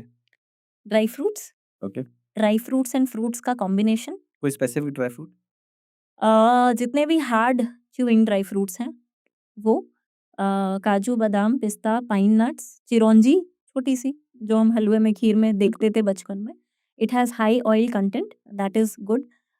इसके अलावा कलरफुल फ्रूट्स एंड सैलेड्स। अनार अगेन मेरी चॉइस है, चुकंदर बहुत अच्छा है, गाजर अच्छा है, पपीता अच्छा है, to some extent purple cabbage या red and yellow capsicum, mushrooms can be a good source, and जितने भी सीड्स हैं, you name it and you can consume it. Pimples बहुत होते हैं। You are constipated and you are acidic. That is why you have pimples. Your gut health is not on point. तो doctors बहुत सारे creams, lotions लगाने को देते हैं और जब तक उसको यूज़ कर रहे हैं, तब तक तो ठीक है। द मोमेंट हमने इसको बंद किया और वापस पिंपल्स आना शुरू। क्योंकि वो टेम्पररी सॉल्यूशन था, ओके। राइट? एवरी क्रीम का तो मैं इन जेनेरिक नहीं बता सकती, लेकिन टॉपिकल स्टेरॉइड्स अगर किसी भी शॉर्टकट से आपको रिजल्ट मिलते हैं तो इट इज़ क्वेश्चनेबल। अगर मुझे 3 दिन क्रीम लगा के रिजल्ट मिल रहा है, जो मुझे 15 दिन नॉर्मल ट्रीटमेंट से नहीं मिल रहा था, उसमें कुछ ऐसा है जिसने जल्दी कर दिया। एक बेसिक क्वेश्चन पूछना चाहता हूँ, बहुत सारे लोगों को नहीं मालूम होता। स्टेरॉइड क्या होता है? Steroids are those drugs okay. जिनके यूसेज से चीज़ें भी ठीक होती हैं, और जो नॉर्मल सेल्स होते हैं हमारे, वो भी इम्पैक्ट हो जाते हैं या कहीं न कहीं डैमेज हो जाते हैं, और हमारी बॉडी की जो क्षमता है उससे लड़ने की, उससे कम से कम 25 या 30 गुना ज़्यादा स्ट्रॉन्ग केमिकल हम अप्लाई करते हैं, तो वो फट से रिज़ल्ट देता है। उसके साइड इफ़ेक्ट्स बहुत ज़्यादा बहुत, बहुत। You can not even list down इतने साइड इफ़ेक्ट्स हैं। तो टॉपिकल स्टेरॉइड्स तो हमें पता भी नहीं होता और हम ले रहे होते हैं, so please check the labels. Steroids की बात है तो हमारा अगर मैं बात करूँ अस्थमा पेशेंट्स की, जी। तो अस्थमा पेशेंट्स को इनहेलर में स्टेरॉइड्स ही दिए जाते हैं। तो क्या वो उनकी डिपेंडेंसीज़ पे बढ़ाते जाता है? उनकी डिपेंडेंसी बढ़ाता है, पर एक बहुत इंटरेस्टिंग ऑब्जर्वेशन है, कोविड में जितने भी अस्थमा पेशेंट्स थे, they were not affected. Okay. They were affected to a little less degree, क्योंकि इन लोग पहले से स्टेरॉइड्स ले रहे थे। तो उनको नॉर्मल चीज़ों से उतना इम्पैक्ट नहीं हो रहा था, क्योंकि उनका वो इन्हेलर डोज़ेज चल रहा था, right? But asthma happens because of low levels of minerals in your body. अगर मैं उसको बहुत सिंपल लैंग्वेज में डिकोड करूँ तो calcium, magnesium, iron, selenium, copper, zinc, manganese, ये जितने भी मिनरल्स की हम बात करते हैं वो कम है। आपके लंग्स में यदि मिनरल डेंसिटी रहेगी तो ब्रीदिंग बहुत अच्छी रहेगी। क्या इन इनहेलर से निजात मिल सकती है? हाँ, मिल सकती है, कैसे? पर यहाँ पे ना हम आपका वो वाला स्टेटमेंट मैं कोट करूँगी कि जितने टाइम तक करते हैं, उसके बाद जैसे ही बंद करते हैं तो फिर से आ जाता है। अगर मैंने कोई 10 पॉइंट्स बताए, जैसे minimum 6 months to 1 year would take, अगर आपको इन ऑफ द इन्हेलर जाना है तो। ओके। तो फिर जो आपको 5 पॉइंट्स टू डू और 6 पॉइंट्स नॉट टू डू दिए हैं मैंने, फिर वो जीवन पर्यंत चलेगा। ऐसा नहीं है कि अच्छा अब तो इन्हेलर से हट गए, अब हम फिर से I can maybe I can smoke और आई कैन ड्रिंक और I can have frozen foods. No, जो नो है वो नो ही रहेगा और जो येस है वो येस ही रहेगा, वेदर यू लाइक इट और नॉट। तब हम उस रिवर्सल मोड में चलेंगे। तो ये तो हर जगह पे ट्रू करता है ना कि भाई अगर मुझे if I want to become a good anchor, I have to speak in a certain way, I can not speak in a certain way. The same applies over here. Diabetes बहुत बड़ा problem है। जी। High blood pressure बहुत बड़ा problem है। तो diabetes अगर किसी को है या वो प्री डायबिटिक स्टेट पे है, हुँ, तो उसको रिवर्स करा जा सकता है फूड से? बिल्कुल। पर फिर जो डायटीशियन बोलेगी वो करना पड़ेगा। अगर उसने बोला इतना चलना है, तो इतना चलना पड़ेगा, ये नहीं खाना है तो ये नहीं खाना। मुझे अच्छा लग रहा है, मेरा मन था, इसने बोला, उसका बर्थडे, उसकी anniversary, then you are off the track. अगर कोई आज की तारीख में प्री डायबिटिक है, हुँ, तो आप उसको कुछ सजेस्ट करना चाहते हैं क्या? कि अगर वो 5.5 से ऊपर है, हुँ। तो वो उसको कैसे नीचे लेके आ सकता है? 5 से नीचे या 5 के आस-पास आ जाए वापस वो? ऐसी कोई डाइट आप सजेस्ट करना चाहते हैं? Water intake okay, before meals, okay. Late dinners avoid कीजिए। Salads are a must and salads before meals. मतलब मैं ब्रेकफ़ास्ट के साथ भी आधी गाजर खाने के लिए कहूँगी, लंच के साथ भी कहूँगी, डिनर के साथ भी कहूँगी और पहले, सो दैट हम overall quantity of the food कम करें, राइट? शुगर? शुगर, देखिए अगर शुगर कंज़म्पशन है डेली बेसिस पे तो उसको हमको स्लोली एंड ग्रेजुअली हटाना पड़ेगा। अगर मान लीजिए 6 चम्मच ले रहा है कोई, तो मैं 6 चम्मच इंस्टेंटली नहीं हटा सकती। 6 से मैं 4 पे आने कहूँगी, फिर 2 पे आने कहूँगी। कहीं न कहीं एक आध फ्लोरल ग्रीन टी अगर मैं इंक्लूड करती हूँ, जैसे hibiscus is very good for pre diabetics, blue T बहुत अच्छा है, जैस्मिन अच्छा है, कैमोमाइल अच्छा है, रोज़ टी बहुत अच्छा है। सो फ्लोरल टीज़ में एंटीऑक्सीडेंट्स रहते हैं जो उस प्री डायबिटिक रेंज से आपको धीरे-धीरे नीचे लेके आते हैं। And again sun exposure and vitamin D. पता नहीं मुझे सनलाइट और ये सनशाइन विटामिन पे मैं थ्राइव कर सकती हूँ, पे मैं बोल सकती हूँ। So you sit in the sunlight every single day when you have a holiday. आप ट्रेकिंग पे जाइए, हाइकिंग पे जाइए, कुछ नहीं तो धूप वाली जगह जाके बैठे रहिए, आप ठीक हो जाएँगे। इससे वर्किंग लोग जितने भी हैं, हुँ, वर्किंग प्रोफेशनल्स हैं, वो ऑफ़िस में 9 बजे तक घुस जाते हैं हुँ, और शाम को बाहर निकलते हैं। हुँ, तो उनको सनलाइट मिलती ही नहीं है। हुँ। अगर उनको संडे का ब्रेक है और संडे को अगर वो 1 घंटा बैठ रहे हैं, तो वो क्या 1 घंटा पूरे वीक की बिल्कुल भी नहीं। 6 दिन आप सनलाइट में नहीं गए थे, कम से कम 3-4 घंटे, मतलब इतनी देर धूप में बैठिए कि आपको टैन हो जाए। Okay, now again this is debatable, बहुत सारे लोग इसमें एग्री नहीं करेंगे। Players always have optimum vitamin D. Players आपको मैक्सिमम टैन्ड मिलेंगे। अगर प्लेयर्स टैन्ड नहीं होते तो कई बार कोचेस बोलते हैं you are not training well. I am talking about outdoor sports. हुँ, हुँ। टैनिंग कब होगी? जब आप इनफ टाइम सनलाइट में हैं। उतनी देर बैठिए जितनी देर में पसीना निकलना चालू हो और अगर आपको 10 मिनट में ही पसीना निकल रहा है तो please cover your head with something, आपके बैक ऑफ द बॉडी पे धूप आने दीजिए। बैठिए, धूप से इलेक्ट्रिक हीटिंग पैड जितनी सिकाई ना हो, तब तक धूप में बैठने का मतलब नहीं है। गर्मियों में हम धूप में नहीं बैठ पाते हैं। सुबह जल्दी उठिए, सुबह जल्दी उठ के बैठिए। मैं ये रीज़न बाय ही नहीं कर सकती कि धूप में नहीं बैठ सकते। हमारे पास कारण है कि हम क्यों नहीं बैठ सकते। ऑल द फीमेल्स हू से हमारे पास टाइम नहीं, आप आधा घंटा जल्दी उठिए, आधा घंटा बालकनी में बैठ जाइए जहाँ धूप आ रही है। अपने काम आधा घंटा पहले फिनिश कीजिए। बट उनको हस्बैंड के लिए टिफ़िन बनाना है, बच्चों के लिए टिफ़िन बनाना है, देन वो नहीं हो पाता है कई बार। Any sunlight is better than morning sunlight. और कोई अल्टरनेटिव सनलाइट के? You can take supplements, but sadly वो सप्लीमेंट्स भी एक समय के बाद असर करना बंद कर देंगे। तो आपको चाहो या ना चाहो सुबह जल्दी उठना ही ऑप्शन है। जैसे बच्चों को भी, जैसे छोटे बच्चे रहते हैं तो मालिश-वालिश करके धूप में बिठा देते हैं। आजकल उनकी आँखों में रोशनी आ जाएगी इसलिए नहीं। Come on, we are designed to see that रोशनी, है ना? तो यू कैन नॉट से कि नहीं बच्चों को नुकसान हो जाए। They are built that way. आप साइबेरियन कंट्रीज़ का देखिए, अभी बहुत ज़्यादा ये इमेज चल रही थी कि रशिया, साइबेरिया में there are a group of families जो अपने बच्चों को प्रैम में पूरा रेडी-वेडी करके रात भर बाहर छोड़ते हैं। क्या बात कर रहे हैं? Because so that they can actually breathe in that air and they become immune to it. Okay. हम धूप से बच्चों को बचाते हैं, इसलिए वो दिन भर उनको बहुत सारे कॉम्प्लिकेशंस होते हैं। Asthma and pneumonia are also because of vitamin D deficiency. So you need to sweat it out. Any sunlight is better than no sunlight. आपको पता है सनलाइट में रहने वाले भी विटामिन डी डेफिशिएंट होते हैं, क्योंकि ये कॉन्स्टिपेटेड हैं और इनको गैस्ट्रिक इश्यूज़ हैं। हुँ। तो ये पेरिनियल साइकिल चलता रहता है। बच्चे डार्क चॉकलेट या चॉकलेट्स खाना बहुत पसंद करते हैं, बट हाँ। आजकल ये बोला जाता है कि dark chocolate is better than normal chocolates. I have never liked chocolates in my childhood. If I tell you, I don't know आप मानेंगे कि नहीं। मुझे चॉकलेट चिपकती थी मुँह में, दाँत में भी चिपकती थी। मैं चॉकलेट खाने के बाद ब्रश करती थी। Chocolates are sticky, but they ये बोला स्टिक। जाता है कि चॉकलेट की वैल्यूज़ बहुत हाई होती हैं। आपको कंज़्यूम डार्क करना चॉकलेट चाहिए। हाँ, डार्क चॉकलेट। तो थोड़ा-सा खाइए ना। वो जो पूरा इतना बड़ा स्लैब आता है ना डार्क चॉकलेट का, वो एक जॉइंट फैमिली के लिए रहता है। हम 2 या 3 लोग निपटा देते हैं उसको। So, dark chocolate is good in moderation. During periods, it is a very good thing for females. आप ऑफिस में हैं, आपको स्नैकिंग करने का टाइम नहीं है, आपने 2 पीस डार्क चॉकलेट ले ली। आपने पूरा स्लैब ले लिया, वहाँ पे आई वुड डिसएग्री। और बच्चों को चॉकलेट देना बिल्कुल ज़रूरी नहीं है। दे हैव वेरी जैसे मैं कैसे बताऊँ, जैसे मान लीजिए सर्कमफ्रेंस है उनकी इंटेस्टाइन का, वो इतना-सा रहता है या शायद और इतना छोटा-सा। उस सर्कमफ्रेंस में चॉकलेट जाके स्टिक कर जाता है। जिन बच्चों को you can actually observe this, अगर जिन फैमिलीज़ में चॉकलेट कंज़म्पशन बहुत ज़्यादा है, वहाँ पे बच्चे को कांस्टेंट कफ का इश्यू रहेगा। वो बच्चा धीरे-धीरे कॉन्स्टिपेटेड होगा। यही बच्चा बचपन में ही यूटीआई का भी शिकार होगा। ओके। हम चॉकलेट वाले सीरियल्स देते हैं, हम चॉकलेट वाले ड्रिंक्स देते हैं। It is very easy to say the names but I will not. हम चॉकलेट वाले प्रोटीन मिक्सेस देते हैं, हम ग्रेनोला बार्स देते हैं मल्टीग्रेन विथ चॉकलेट फ्लेवर।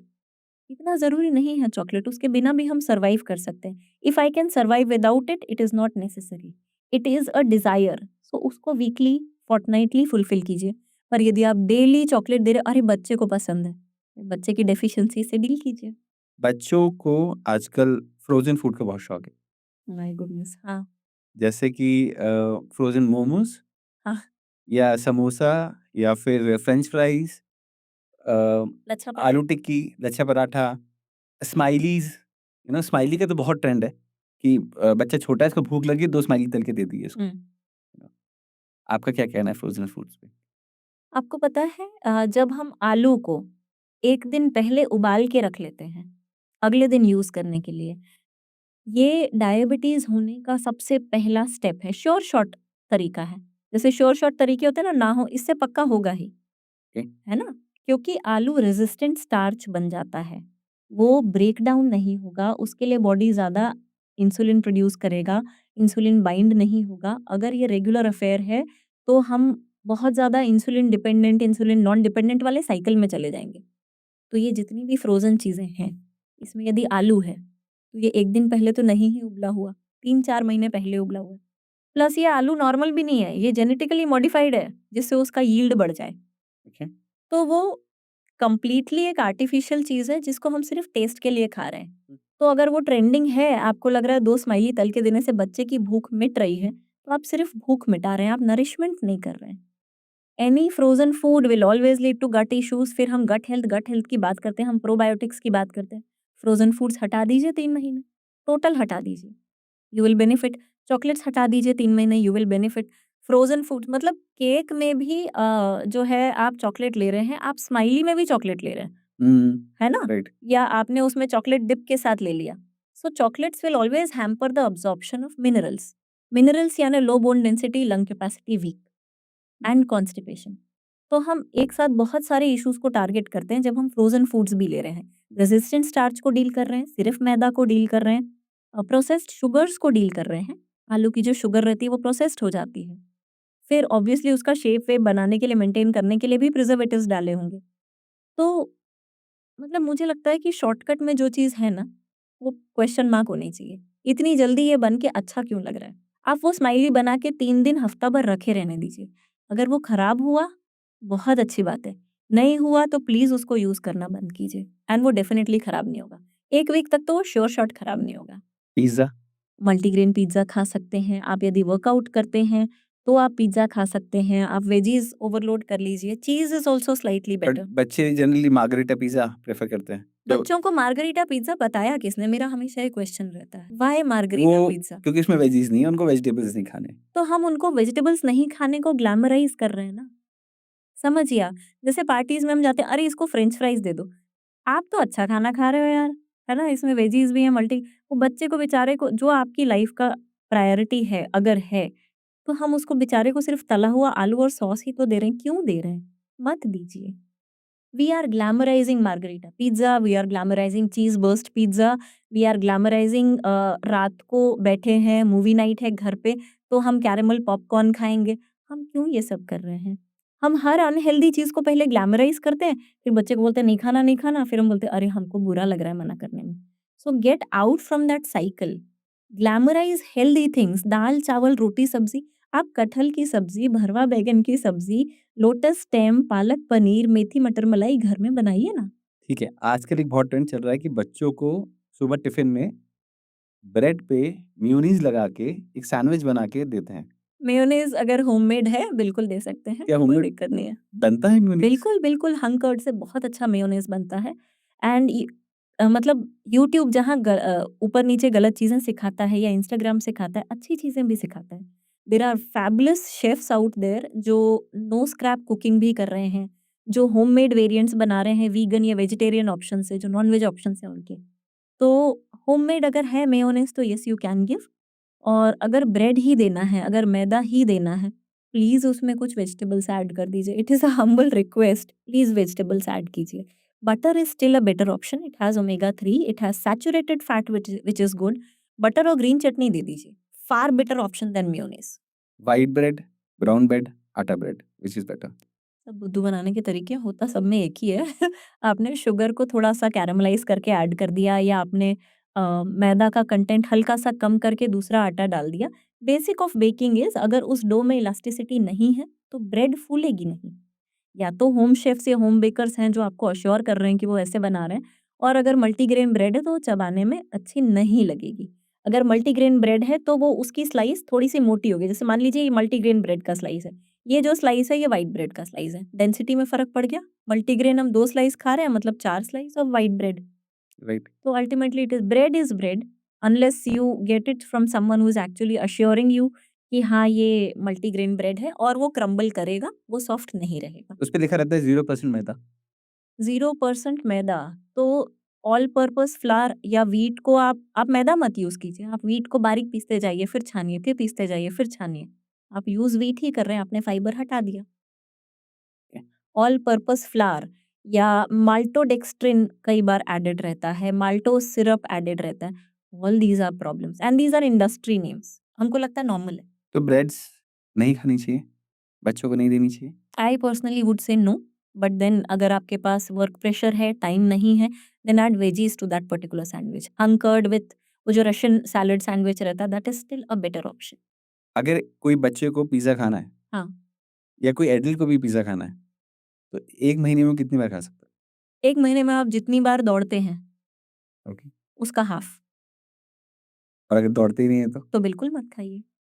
हम हम कैलोरी बर्निंग भी नहीं कर रहे हैं, हम अच्छा रिफाइंड कैलोरीज़ लेते भी जा रहे हैं, फिर हम चिकनाते जा रहे हैं, हम गोल और सुंदर होते जा रहे हैं, देन वी वंडर हम मोटे कैसे हो रहे हैं? और बच्चों में तो sadly children are no more very lean as they used to be. 2 दशक पहले हमको बच्चे दुबले दिखते थे।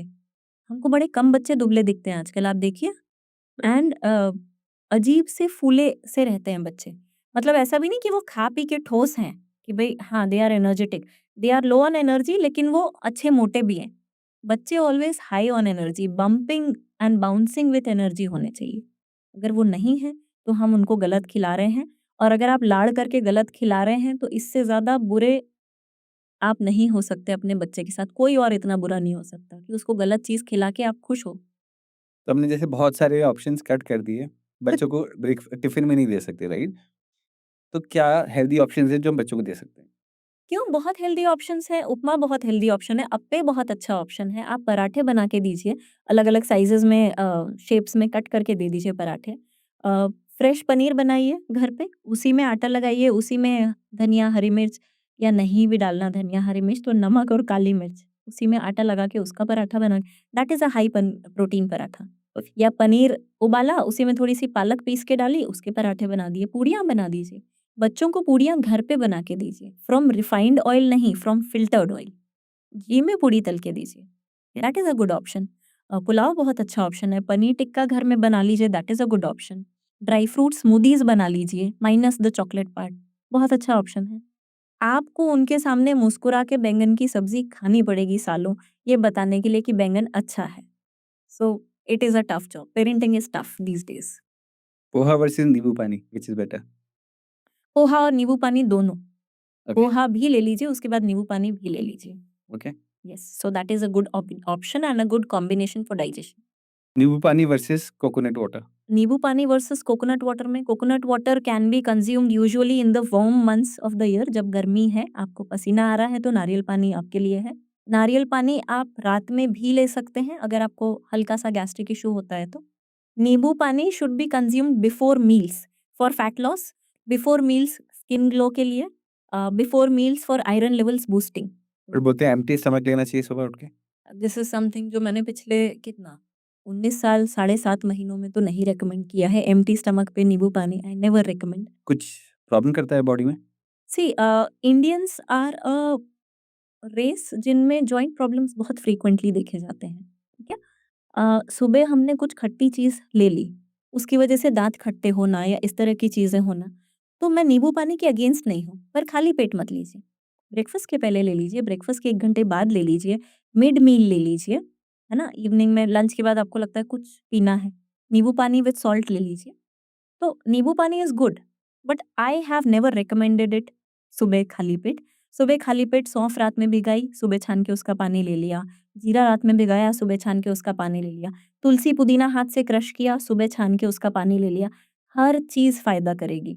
एंड वन अगर हम ये इन्फ्यूज़्ड वाटर्स की बात करें, तो एक ऐसा पानी जो हर एज ग्रुप, हर जेंडर, हर हेल्थ प्रॉब्लम का सॉल्यूशन है, तो वो है केसर का पानी। ओके। 5 धागे केसर के आपने रात में भिगोए, सुबह उस पानी को गर्म कर लीजिए, केसर को छानिए मत, कंज़्यूम कर लीजिए। एम्प्टी स्टमक केसर वाटर इज़ अमृत, आज का अमृत। गुनगुना होना चाहिए पानी या अगर आप बॉइल्ड होना चाहिए? नहीं, नहीं बॉयल नहीं करेंगे। अगर आपको लगता है कि कुनकुना पीने से मेरा गला ठीक लगता है, कुनकुना नॉर्मल अब जैसे गर्मी के दिन आएँगे तो गर्मी में आप नॉर्मल टेम्परेचर पी लीजिए। केसर हर किसी को हर तरीके से बेनिफिट ही करेगा। सो केसर is a better option than नींबू पानी सुबह के टाइम।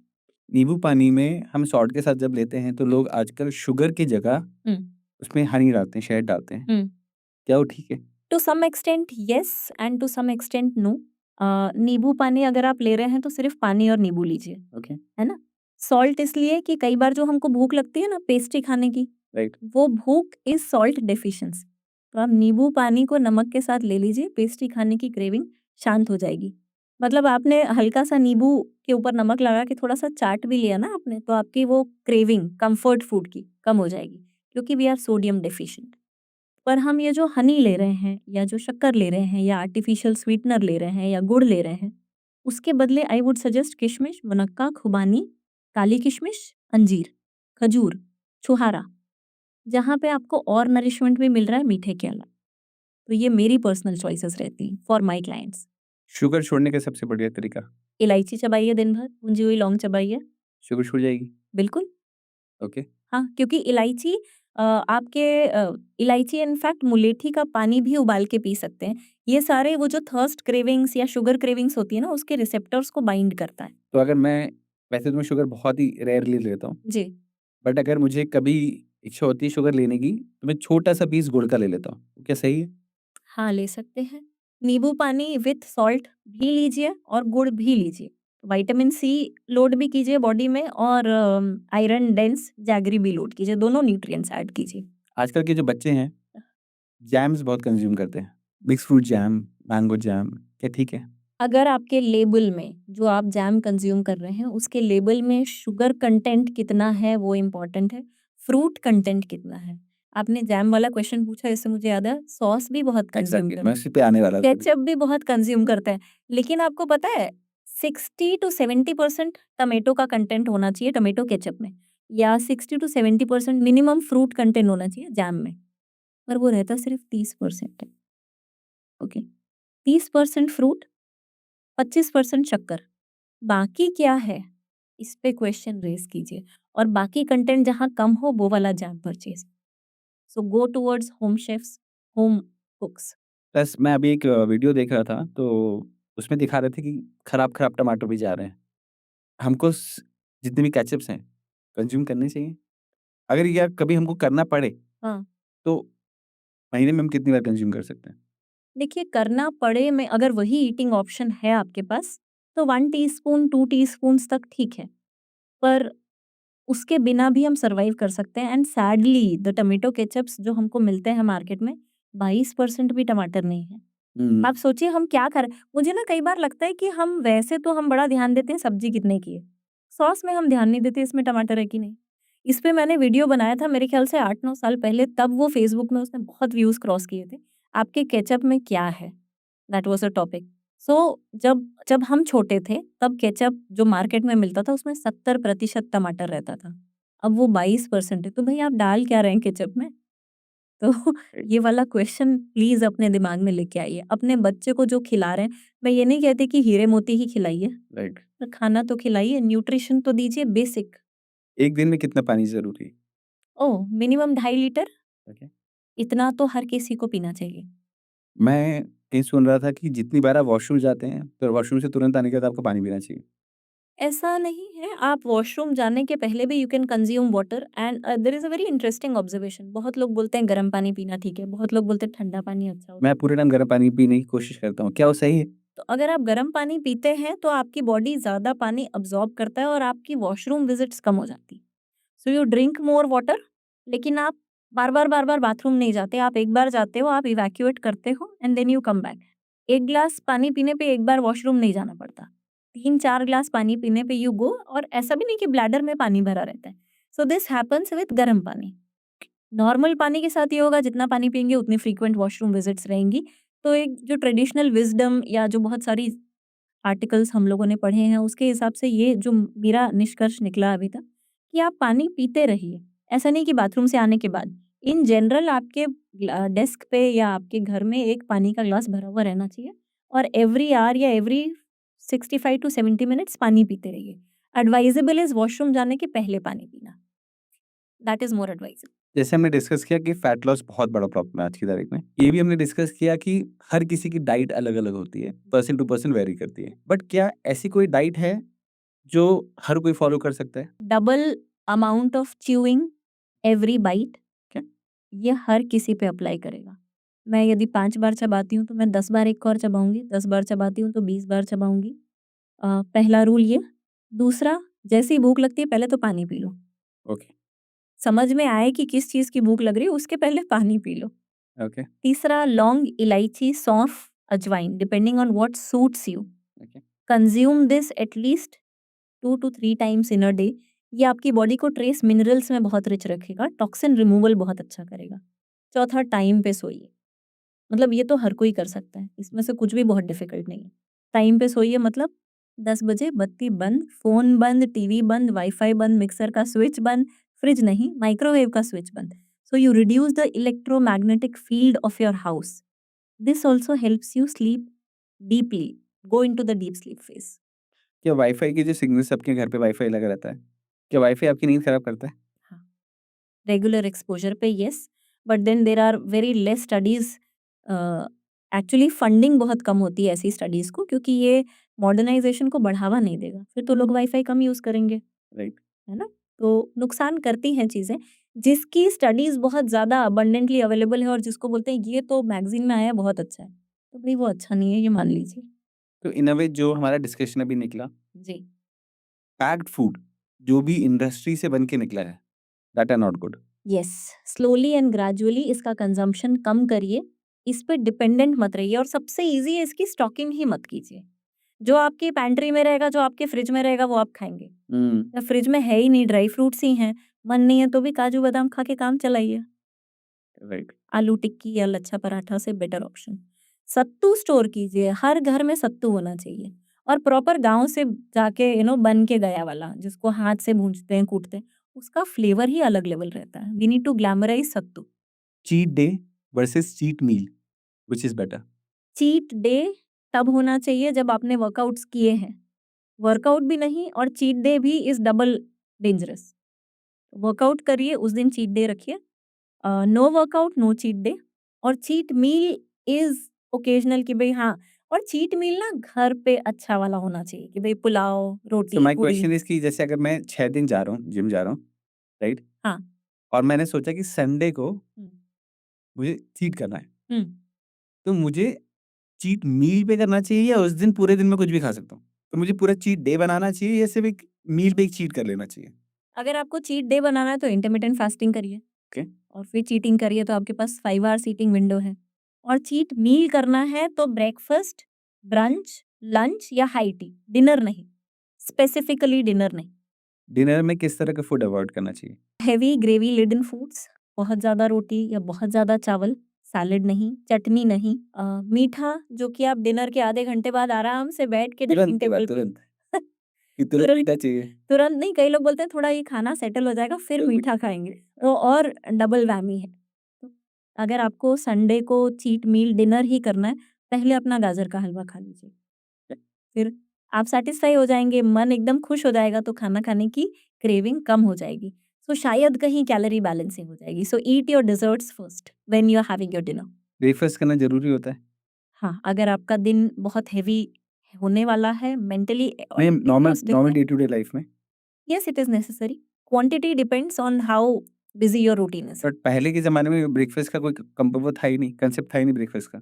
देखिए, ब्रेकफ़ास्ट बहुत रिलेटिव टर्म है। अगर आप जल्दी ऑफ़िस निकल रहे हैं, टाइम नहीं है, तो ब्रेकफ़ास्ट नहीं किया। For homemakers who are there at home, they can have their breakfast. किसी का ऑफ़िस लेट चालू हो रहा है, they have heavy breakfast, then they have heavy lunch. तो it all depends on your routine. जैसे हम कस्टमाइज़ेशन की बात कर रहे हैं, भई अगर मैं 6 बजे से उठी हूँ और मुझे 9 बजे तक नॉन स्टॉप काम करना है, I need to have my breakfast by 9। Physical activity और मेंटल एक्टिविटी दोनों में फूड चाहिए। मेंटल एक्टिविटी में fruits and dry fruits is a good breakfast. Physical activity में हाँ, उपमा चाहिए भई, ड्राई फ्रूट्स के बाद भी उपमा चाहिए, ऐसा वाला। Best timing for food, breakfast, lunch and dinner. Lunch, okay. मतलब अच्छे से, यदि आपके पास टाइम है, आपके पास लंच में आप अच्छा स्प्रेड खा सकते हैं, तो लंच को heaviest meal of the day बनाइए। और अगर वो स्कोप नहीं है तो ब्रेकफास्ट को बना लीजिए, प्लीज़ डिनर को मत बनाइए। बहुत सारे लोग सिर्फ़ वन्स अ डे खाना खाते हैं। हुँ, 1 क्या वो मील अ सही है? डे। 1 मील डे, क्या सही है वो? कर सकते हैं, until and unless it doesn't make you weak, it doesn't cause hair loss या वो गट इश्यूज़ नहीं करता। 1 meal a day is very popular concept, सब तरह के कॉन्सेप्ट चल रहे हैं। हमको सूट करना चाहिए और मुझे उससे दिक्कत नहीं होनी चाहिए। पता चला ये चीज़ यहाँ की यहाँ क्यों रखी है, उसी में मुझे गुस्सा आ गया और मुझे हेडेक्स होने लगे, then it is a sign कि नहीं, हेडेक हो रहा है मतलब gut health is not good. एक दिन भी आप कॉन्स्टिपेटेड हैं, बंद कर दीजिए वो मैट। कॉन्स्टिपेशन का सबसे बढ़िया सॉल्यूशन क्या है? कॉन्स्टिपेशन के 2-3 सॉल्यूशंस मैं बताऊँ जो वर्क कर सकते हैं। आप वाटर इंटेक बढ़ा सकते हैं, आप खाने में सैचुरेटेड फैट्स या कच्चा घी बढ़ा सकते हैं, आप फाइबर बढ़ा सकते हैं। सो एक मील को फ्रूट्स कर दीजिए सिर्फ़, वो आपका इन 15-20 डेज़ 1 मंथ कॉन्स्टिपेशन को सॉल्व कर देगा। बाकी पानी अच्छा है और घी की मात्रा आपने बढ़ा दी है तो वो हेल्प करेगा ही करेगा। क्या हार्मफुल इफ़ेक्ट होता है बॉडी पे अगर कोई स्मोक करता है? अल्कोहल कंजप्शन करता है और उसको फैट लॉस करना हो। एक बहुत कॉमन वो है कि स्मोकिंग कर लीजिए तो आपकी भूख कम हो जाती है, right? Whereas actually what happens is कि स्मोकिंग की वजह से उतनी देर के लिए हंगर क्यूज़ आपके सबसाइड हो जाते हैं। ओके। पर पेट में एचसीएल तो सिक्रीट हुआ है, उसको तो हम इधर-उधर नहीं कर सकते। और क्रॉनिकली जो लोग स्मोक करते हैं, उनके लंग्स में तो ख़ैर प्रॉब्लम होता है, ये तो पैकेट पे भी लिखा रहता है। तो तो smoking constantly causes lung issues, it makes you constipated, it gives you brain fog, okay. जो कि स्मोकर्स नहीं रियलाइज़ करते, and it reduces the absorption of iron big time. Iron, calcium, तो आपका ब्लड भी टॉक्सिन वाला होता जाएगा, आपकी बोन्स भी पोरस होती जाएँगी। ब्रेन फॉग क्या होता है?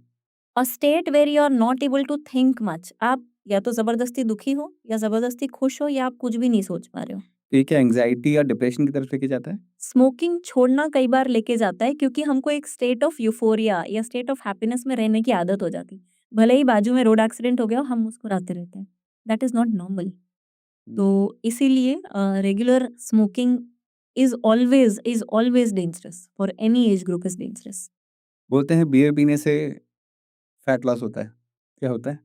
जितने लोग बोलते हैं, अगर वो लोग एक्चुअली इसको प्रैक्टिस करते हैं तो शायद होता होगा, but any amount of alcohol, इसको बहुत बेसिक, मतलब मैं हमेशा इस पे डिस्कशन करना चाहती हूँ। Alcohol consumption is my favourite topic. People ask you क्यों नहीं पीते? आई ऑलवेज़ आस्क क्यों पीते हैं? क्योंकि हमारे ब्लड का पीएच होता है न्यूट्रल, ठीक है? हमको उसको अल्कलाइन की तरफ रखना होता है। Any alcohol, you name it, any wine, beer, whisky, rum, vodka, gin, बहुत सारे वेरिएंट्स हैं। सब में पीएच एसिडिक होगा। ओके। जहाँ आप न्यूट्रिशनिस्ट के पास जा रहे हैं, जहाँ आप ये पॉडकास्ट देख रहे हैं, कैसे हेल्दी हूँ, वहाँ हम बहुत बढ़िया रूटीन ऑलरेडी जी रहे हैं। उसमें हम अल्कोहल कंज़म्पशन भी कर रहे हैं। अल्कोहल कंज़म्पशन के लिए लिवर को एक अलग पाथवे क्रिएट करना पड़ता है। सो लिवर, वैसे तो वो डाइजेस्टिव जूसेस सिक्रीट करता है खाने के लिए, पर अल्कोहल में शुगर बहुत ज़्यादा है। उसको प्रोसेस करने के लिए लिवर वर्क्स ओवरटाइम। ओके। तो हम लिवर को प्रॉपर खाना तो वैसे भी नहीं दे रहे हैं, हम काम भी उससे करवा रहे हैं। तो दैट इज़ व्हाई सम वे और the other alcohol will damage you for sure. Ageing लेके आएगा, ब्रेन की एजिंग लेके आता है। अब वो क्या रहता है ना कि अल्कोहल पीने से यदि आपको नींद आ गई, व्हिच मीन्स टेक्निकली आपको नींद नहीं आ रही है, आप सिर्फ सेडेशन में सो रहे हैं। हुँ। तो भई नेचुरली नींद आनी चाहिए, नेचुरली नींद खुलनी चाहिए, नेचुरली भूख लगनी चाहिए या भूख नहीं लगनी चाहिए। अगर हम किसी चीज़ का एड ले रहे हैं and it is helping us do the normal things, do not do it. And please, alcohol consumption is dangerous, मतलब थोड़ा बहुत नहीं, इट इज़ एक्चुअली डेंजरस। आजकल बहुत ज़्यादा ट्रेंड है कि फीमेल्स स्मोकिंग करना बहुत ज़्यादा शुरू कर दिया फीमेल्स ने। फीमेल्स के पर्सपेक्टिव पे स्मोकिंग का अदर देन लंग्स प्रॉब्लम क्या इश्यू आता है? It affects your thyroid. It reduces the AMH यानी fertility hormone, premature graying, hair fall, throat issues, your voice starts getting hoarse, अजीब सी खरखरी वाली? खरखरी आवाज़ होती है। Iron, calcium, magnesium and manganese, ये दोनों का अब्ज़ॉर्प्शन कम होता है। Blood starts getting filled with toxins, हमारा ब्लड टॉक्सिन रिमूवल नहीं कर पाता। किडनी स्टोन्स का प्रॉब्लम भी आ सकता है। आप जितनी भी अच्छी चीज़ें कर रहे हैं उसके साथ में भी, या वर्किंग आउट या फ्रूट्स खा रहे हैं या वेजिटेबल जूसेस ले रहे हैं, उसका असर कम होता जाता है। सो अगर फीमेल्स के लिए एक कोपिंग मैकेनिज़्म टाइप का मैं बताऊँ कि for 1 cigarette that you smoke, कम से कम 300 एमएल वेजिटेबल जूस कंज़म्पशन, उसको न्यूट्रलाइज़ करने के लिए उस सिगरेट को तुरंत, उसके जो साइड इफ़ेक्ट्स बॉडी में हो रहे हैं उसके लिए आधा लीटर 1 लीटर पानी और पियो। तो क्या हम ये रोज़ कर सकते हैं? अगर कर सकते हैं तो स्मोकिंग कीजिए। Female body is hormone dominant. Okay. आप माने या ना माने, we have much more capacities than males, and I can very openly say this on a public platform. Females are physically much more capable than males because their system is different. हम कंधे से कंधा मिला के hiking, trekking, full marathons कीजिए। Smoking is only damaging you, nothing else. आपको क्यों लगता है कि कल्चर क्यों बढ़ता जा रहा है? आई डोंट नो, ग्लैमराइज़िंग, पता नहीं, मेरे साथ के भी लोग स्मोक करते हैं। मुझे तो पता नहीं कभी ग्लैमरस वो लगा नहीं, मतलब I find people very stupid who drink and smoke. मतलब उनको देख के ना दया सी आती है कि ओहो! 10 साल बाद ये मेरे क्लाइंट्स बन जाएँगे। एंड जो अभी के लोग हैं, ओहो! ये तो 3 साल में ही मेरे क्लाइंट्स बन जाएँगे, बिकॉज़ आई नो कि कितना डैमेज कर रहे हैं वो अपने आप को। कंसीव करने में या फर्टिलिटी इश्यूज़ में उनको क्या इश्यूज आते हैं?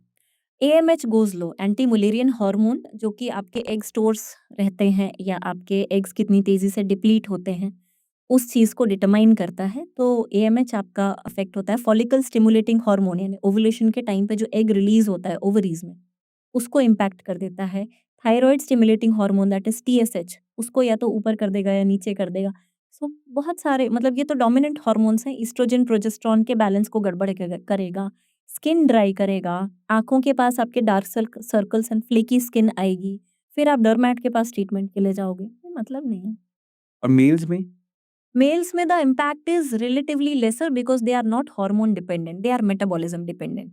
Females are hormone dependent, males are metabolism dependent. Males का metabolism, अगर twin brother and sister हैं और सेम, मैं तो कहती हूँ same ditto same diet plan भी लेंगे तो male will lose weight faster, okay. क्योंकि उनकी बॉडी में मसल्स का प्रपोर्शन ज्यादा रहता है। वो 15 दिन एक्सरसाइज करके फिट हो सकते हैं। फीमेल 15 दिन में अगर उसका पीरियड्स आ गया तो वो 3-4 दिन स्किप हो जाएंगे। सही। अगर उसमें उसने लग के वर्कआउट कर लिया तो वो महीने भर थकी रहेगी। इसीलिए females are hormone dependent. The best time for females to start a workout is post your periods. Males किसी भी दिन वर्कआउट स्टार्ट कर सकते हैं। ये बेसिक डिफरेंस है। आप अपने घर पे जी, जनरली किस तरह की डाइट पैटर्न फॉलो करती हैं? पूरी फैमिली के लिए?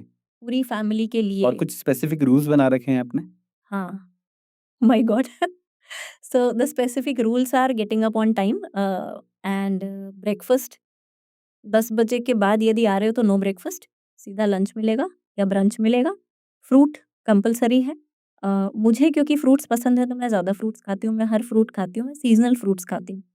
So if it is for my husband, भई इतना फ्रूट खाना है, तुमको ये रखा है, ये खाओगे उसके बाद ही खाना, right? So for my mother in law it is like कि भई फ्रूट आप मील के बाद खाइए, शक्कर का यूज़ कम से कम, गुड़ भी अगर ज़रूरी है, लड्डू में यदि गुड़ यूज़ हो रहा है तो बहुत अच्छी बात है। अचार रखे हैं, उसी के साथ सीड्स भी रखे हुए हैं। भूख लग रही है तो पहले सीड्स खाओ। कठिन होता है कन्विंस करना, but thankfully they get convinced. या चाय पीनी है तो बिना शक्कर की चाय P low. Green tea, black T, या अगर नाश्ता करना है तो सिंपल मैदा नहीं, अगर खुरमी बन रही है घर में, आटा डलवा दीजिए, रवा डलवा दीजिए, उसमें कलौंजी यूज़ कर लीजिए, उसमें मेथी यूज़ कर लीजिए। या नमक तरह-तरह का यूज़ होता है, तो कुकिंग में आयोडाइज़ सॉल्ट यूज़ होता है। चटनी वगैरह में, सैलेड में सेंधा नमक या काला नमक यूज़ होता है। मसाले जो हैं, ये प्रीडोमिनेंटली गरम मसाले मेरे पर्सनल फ़ेवरेट रहते हैं। तो किसी न किसी उसमें खड़ा गरम मसाला एक ना एक होना चाहिए, चाहे वो तेजपत्ता हो, दालचीनी हो, स्टार एनाइस हो, बड़ी इलायची, तो ये जायफल, जावित्री, कुछ ना कुछ गरम मसाला होना एक, चाहिए। हाँ, एक मील में होना चाहिए, बिकॉज़ ये आपके वाइटल ऑर्गन्स को हेल्दी रखता है, heart and brain. What about papad? Roasted papad is good okay. And occasionally यदि पापड़ का डब्बा एक्चुअली थोड़ा अंदर रखा हुआ है मैंने, तो वो रोज़ निकलता नहीं है। अगर निकलता है वन्स इन 15 डेज़ तो फिर आप तल के भी ले सकते हैं। बट जो लोग ऑन डेली बेसिस रोस्टेड पापड़ खा रहे हैं, हुँ। क्या वो सही है? मुझे उसमें कोई दिक्कत नहीं लगती रोस्टेड पापड़ में, because that is also a source of protein in some way. Okay. For females who are usually running on low blood pressure, महिलाओं में अक्सर लो बीपी की समस्या रहती है। और वो त्याग वाली जो फीलिंग है ना फीमेल्स में कि अरे घर में एक किसी एल्डर को हाई ब्लड प्रेशर है तो हमने भी नमक खाना बंद कर दिया। Don't do that, it is only causing damage, आप ही नुकसान में रहेंगी। उनको हाई ब्लड प्रेशर है इसलिए वो नमक नहीं खाएँगे, आपको नहीं है भाई, आप खाइए, नहीं तो आपको लो बीपी हो जाएगा। लो बीपी का कोई सॉल्यूशन नहीं है। फिर लोग बोलेंगे कॉफ़ी पी लो, नमक खा लो, इलेक्ट्रॉल ले लो, etcetera etcetera, but there is no solution. तो आप अपनी डाइट अपने हिसाब से लीजिए। अगर अचार खाना आपको अच्छा लगता है, आप खाइए। जिसको हाई बीपी है उसको अचार नहीं खाना चाहिए भई, वो ना खाए। वन लास्ट क्वेश्चन, क्या जिम में जैसे लोग जाते हैं जी। तो वो इलेक्ट्रॉल मिला के पीते रहते हैं, हुँ। क्या वो सही है? हाँ, डेली बेसिस पे इलेक्ट्रॉल पीना? हाँ, हाँ, कोई दिक्कत नहीं है। अगर अगर आप जिम करने आ रहे हो, आपके एनर्जी लेवल्स डिमिनिश हो रहे हैं और that is basically sodium going low, जो हमने पहले भी डिस्कस किया। तो इलेक्ट्रॉल के बदले सिर्फ़ नींबू और नमक वाला पानी यहाँ पे भी यूज़ हो सकता है ड्यूरिंग योर वर्कआउट्स। ओके। और अगर आपको लग रहा है कि भई आपका वेट नॉर्मल रेंज में है, मुझे स्ट्रेंथ बिल्डिंग के लिए जाना है, उसी में आप शहद या जैगरी या मिश्री पाउडर ऐड कर दीजिए, इवन बेटर। राइट। और अगर आप घर के बाहर रह रहे हैं, भैया इतनी मेहनत नहीं करनी, तो इलेक्ट्रॉल ले लीजिए। Right. Great, thank you so much Nidhi ji. मैं सब लोगों को रिकमेंड करूँगा कि वो अपनी मदर्स के साथ, अपनी बहनों के साथ, सबके साथ ये बैठ के इस एपिसोड को देखें। पेन पेपर लेके बैठें, बहुत सारी चीजें जो आज डिस्कस हुई हैं उसको नोट डाउन करें और फिर इसको अपनी लाइफ में लेके आएं। We will share a number as well. अगर आप लोग कभी भी कंसल्टेशन लेना चाहते हैं निधि मैम के साथ तो यू आर ऑलवेज वेलकम। जो नंबर है वो हमारे डिस्क्रिप्शन में रहेगा। Thank you so much ma'am for coming. Thank you so much for the amazing questions. Thank you so much.